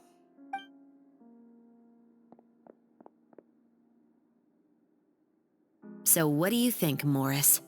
Care to talk about what happened 20 years ago? My patience is limited, you know. Don't force me to take you back to the interrogation room. I'd wager that you wouldn't last for more than a minute in there. With the recording we made, you have no chance of winning in court. Cooperating with us now is the most practical move. All right. I'll talk. I hired an assassin to murder Eliza. She once worked as a maid on my family's estate. She was very beautiful, and after some time I fell for her. We kept our relationship a secret and carried out an affair for some time, but it wasn't long before she became pregnant. And if my parents ever found out, they would have stripped me of my inheritance and status, driven me out of my home. I also didn't expect Eliza to insist on bringing the pregnancy to term. She even asked me to leave my family and travel far, far away with her. She believed that you were truly in love with her. I didn't have a choice. I gave her a large sum of Mora, told her to leave the family and to get rid of the baby. But then years later, she sent me a letter. There were photos of 2 children, and she even asked if I could find some time to visit them. Huh? 2 children? Paimon thought Baptiste was the only... you mean... Even if she had the children against your will, you could have just ignored the letter entirely. Why kill her? I had just gotten engaged to be married to an heiress from another wealthy family. So if anyone were to find out about Eliza, my life would be completely ruined. I didn't have a choice. No, you always had a choice. You just made the wrong choice. Again. Do you know how it feels to watch your mother be killed right in front of you? My brother and I were hardly even school age yet. We were hidden beneath the floorboards, grasping each other's hands like a lifeline. We were so terrified that we didn't even know we could ever take a breath. All we could do was to watch Mother try to fight back, and then collapse to the floor. Even after the assassin left, we were still too terrified to leave our hiding spot. We thought that he might come back. It was only until the next evening when we finally climbed out and gathered around our mother. But she had already become cold and stiff to the touch. You made up your mind right then and there to bring this case to light. Not only that, we resolved to get our revenge. And that's why you became the Musketeers. No, that's why I became a Musketeer. The man from before was also killed by me. My brother had nothing to do with it. I figured as much. You did? I once told these two that he didn't look like a killer to me. His confession from that night also rubbed me the wrong way. I think what really tipped me off was, how could I not feel a sense of regret in him? Huh? He confessed faster than any criminal I've ever met, but he didn't say a single word about you. He insisted that he was the sole perpetrator in the case. But after the questioning ended, I disassembled the musket we dug up from his backyard, put it in front of him, and told him to reassemble it. Want to guess how far he got? He had no idea where to even start. He's never touched a gun in his life. Based on that, I determined that he was not acting alone. He only surrendered himself to draw our attention and create a moment of opportunity for his partner. So, I decided to play along. And as expected, the second musketeer followed us without hesitation once she saw Morris get separated from the rest of the cast. Besides, why else would he call the novel The Two Musketeers? But how did you know it was Veronique? I figured it out the moment Baptiste told me his father's name. That so-called financial crisis was all just a ruse. He just wanted to sign up as the investor and then leave the film without any source of funding. After all, he has a vested interest in minimizing the reach of this story. It's really just the same thing as what he did to Eliza all those years ago. Human scum. But then Xavier pulled out all the stops and got the film made against all odds. Morris couldn't have that. With the killer in custody, he figured it was safe to act. And so he came to visit the set today, just as I expected. Wait, so you were behind all those mishaps today? As for the identity of the second musketeer, I assumed they'd probably stay close to Morris and look for an opening. And if they already knew that Morris was the film's investor, then that narrowed the list of potential suspects as well. Furthermore, being the props manager would allow the culprit to avoid scrutiny by purchasing mechanical parts in the name of the crew. With that hypothesis in mind, I went back to check Baptiste's orphanage adoption records. Guess whose name I saw on the same page, just a few lines from his. My brother. He trusted you. As in, he trusted me to perform the deed on his behalf? He trusted you to stand on the side of justice. I am. I thought you could do it as well. Oh, the look on your face when you told him to go to hell. I really thought you'd put a bullet in his brain. You know what he has done.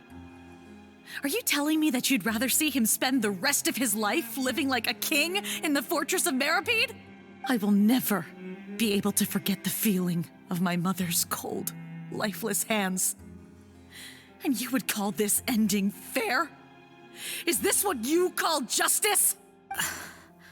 I won't lie, Veronique. I did hesitate when your brother first told me about the truth. I wondered. I agonized over whether I should really put a bullet in his head. So why don't you? Because that should never be how justice is carried out in this world. Perhaps, to you, justice is simply reciprocated. An eye for an eye, and a life for a life. But everyone has their own understanding of justice. If everyone were to pursue their own definition of it, there would be no more order in this world. Today, you'll kill Morris, and tomorrow, his children may come for you. The world cannot render judgments based on a desire for revenge. That will only lead to a cycle of revenge, as well as the destruction of order and civilized society. Fontaine is founded on a set of laws and a standardized code of justice. That is why we are the nation of justice. But with all that said, I will promise you this. Morris will not lead a cushy life in the fortress of Meripede. Chevros, the rest of the special patrol is here. Thank you so much, Yoimiya. Letelier, Terena, please take them away.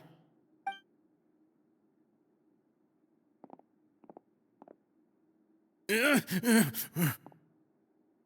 still can't agree with your reasoning. I know. Justice has not been delivered. At least, not today.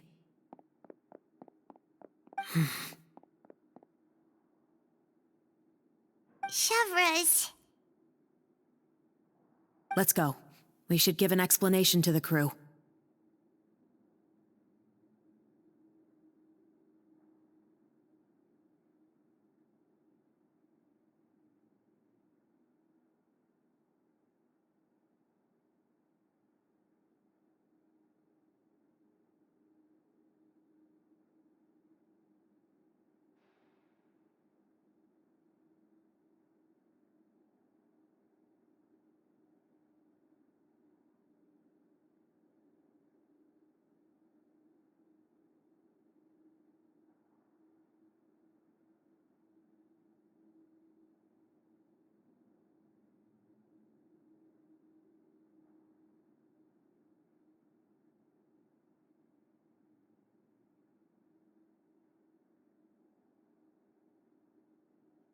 Thank you for your concern.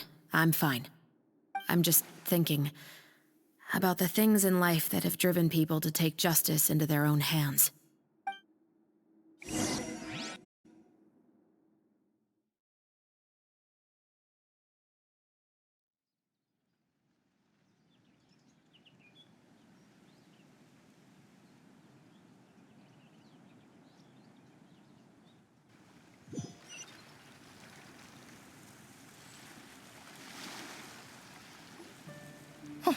Who would have thought Morris would turn out to be... I'm at a loss of words. How could he have done something like this? I'm just glad that you're all safe and sound. Who knew that such a labyrinth of cases would be behind this story?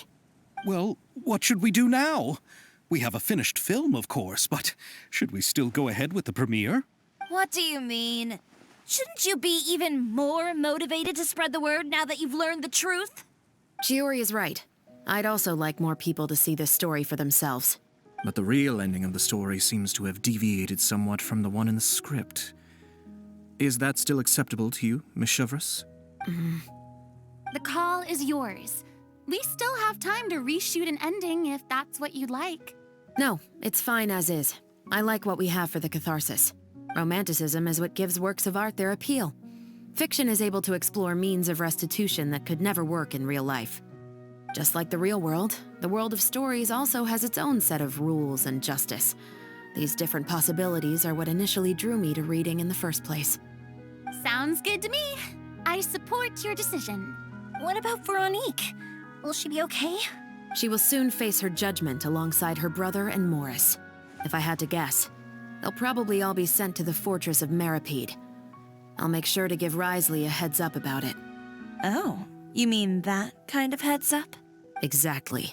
Ahem. All right, then the matter's settled. Now that everything's been taken care of, there's no reason for us to keep looking all gloomy and grumpy. Let's get back to the feast and enjoy each other's company. We'll be starting the post-production process tomorrow. You should join us, Chevros. You missed the first few hours of the party, didn't you? All right. Count me in. Then I'll wait for you over there. There's still some good news that I'd like to share with Chevros. Traveler, Paimon, could you wait for me by the sea after the party ends? I'd like to go on a brief walk with the two of you. Thank you very much.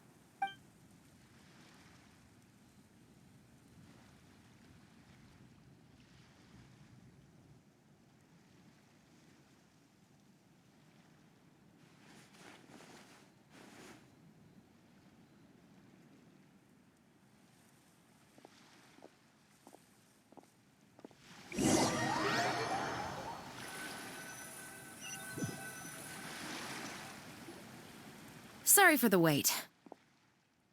Oh, we weren't waiting long at all. Is there something else you wanted to tell us? No, I don't have anything new to share.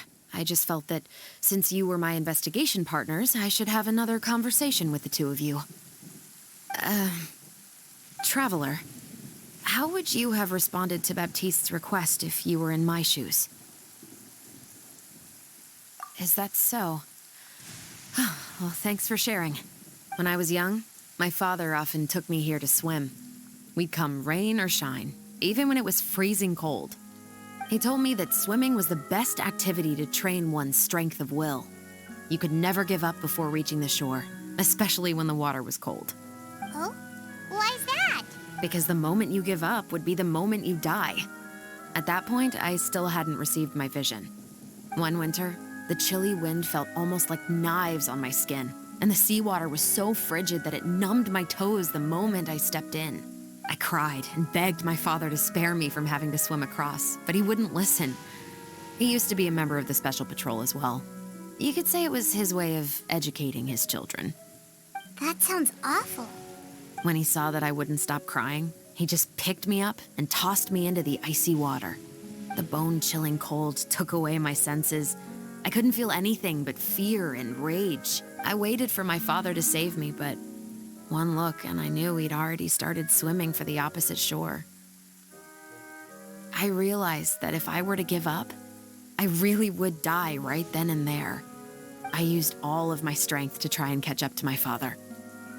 Those few minutes felt longer than my whole life up until that point. I did, however, make it to the other side. I've never felt afraid about anything in my life after that, nor have I ever cried again. That way of teaching would have never worked on Paimon. Yeah, I don't think that was the right method for anyone. It's just that, working now as I am in the pursuit of justice, I still sometimes feel like I've been tossed into that winter sea all over again. The anger and the helplessness. Chevres. But the worse I feel, the more I know to never give up.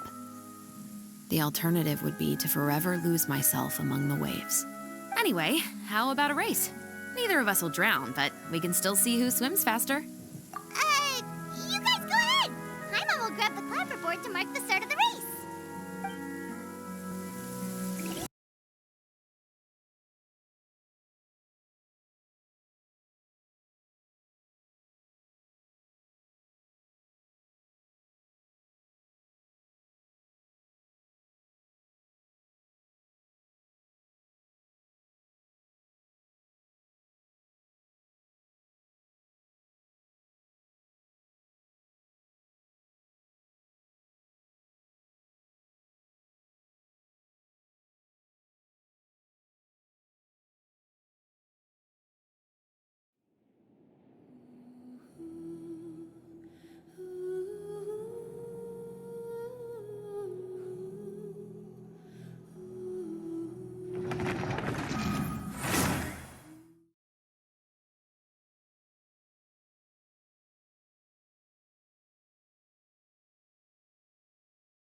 Sorry for the wait. Oh, we weren't waiting long at all. Is there something else you wanted to tell us? No, I don't have anything new to share. I just felt that, Traveler, how would you have responded to Baptiste's request if you were in my shoes? Just like the protagonist of the story, huh? Can't say it doesn't suit you. When I was young, my father, he told me... Oh? Because the moment one winter, I cried. That sounds... When he saw that I waited for... I used all... I've never felt afraid about... That way of teaching... Yeah, I don't think that was... It's just that... Working now as I am in the pursuit of justice. Chevres. But the worse I feel, the more... Anyway, how about a race? You guys go ahead. Paimon will grab the clapperboard to mark the start of the race.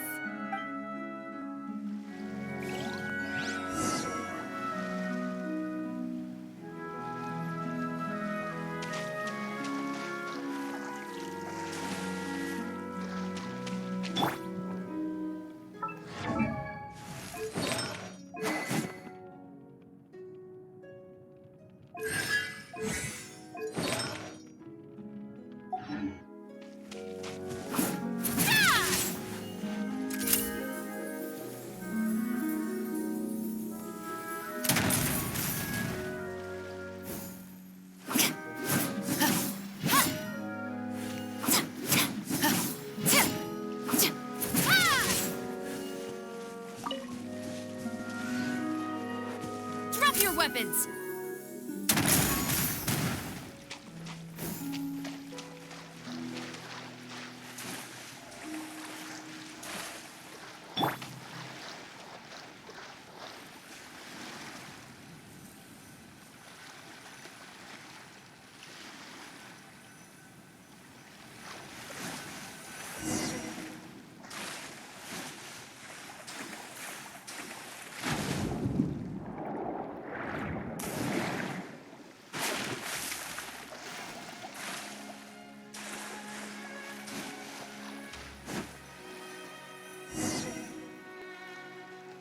Oh, that felt good. You were so fast in the water, Chevros. You were swimming even faster than Paimon can fly. So, about the special patrol, did you join because of your dad? Partly, but I'd say I was more inspired by the heroes I read about in stories growing up. Oh, so it's due to your love of stories. Of course, it was only after I joined the Special Patrol that I learned that truth is often stranger than fiction. Come on, let's walk a bit more.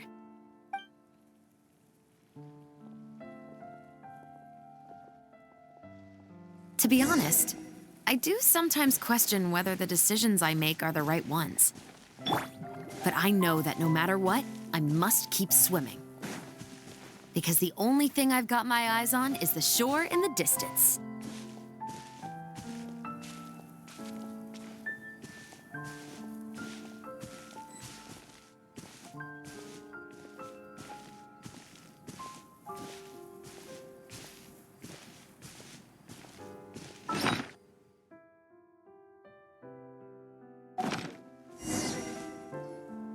Thank you for coming on this walk with me. I feel a lot better after getting all that off my chest. Huh.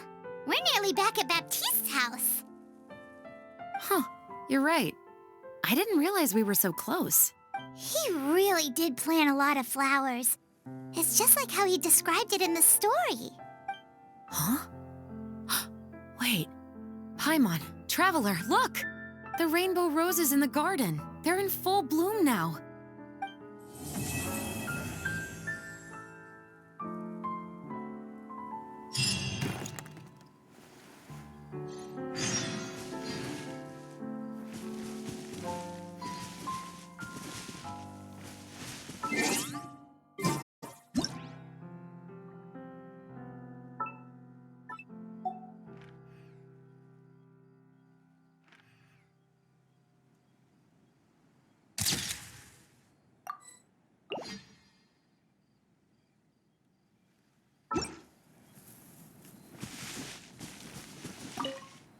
Even though it's a bit late, I must thank you for investigating this case with me. Not on behalf of the Special Patrol this time. It's a personal expression of gratitude from yours truly. Oh, you want to hear more about my father? To be honest, I didn't spend that much time with him. He was always busy with the Special Patrol, so he would often return home really late at night. Some nights, he didn't come home at all. Once, he didn't come home for a long time, maybe a whole week or so. When I went out to buy food, I learned that he had become a criminal, and by extension, that made me a criminal's daughter. But we can talk about that another day. I actually have a lot of sympathy for Veronique and Baptiste. I can understand the hatred they feel for their father, but that doesn't mean I'll allow them to walk the path of evil, even if it might lead to another sense of justice. Films are different from the real world. They're a form of art and represent the wishes in people's hearts. I adore the two Musketeers, and I'm very happy to have had the opportunity to act the role as one. I can't wait to catch the film when it premieres in the Opera House. I'm looking forward to seeing the audience's reaction to the climactic ending. Thank you for looking out for me. I'll see you at the award ceremony. I'd be very surprised if we don't win.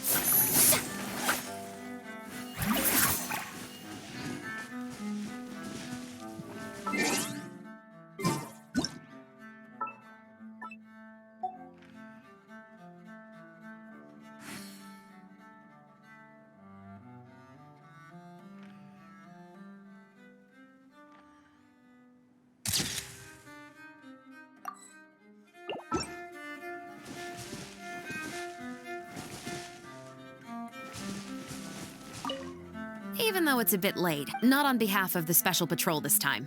It's a personal expression of gratitude from yours truly. Thank you for looking out.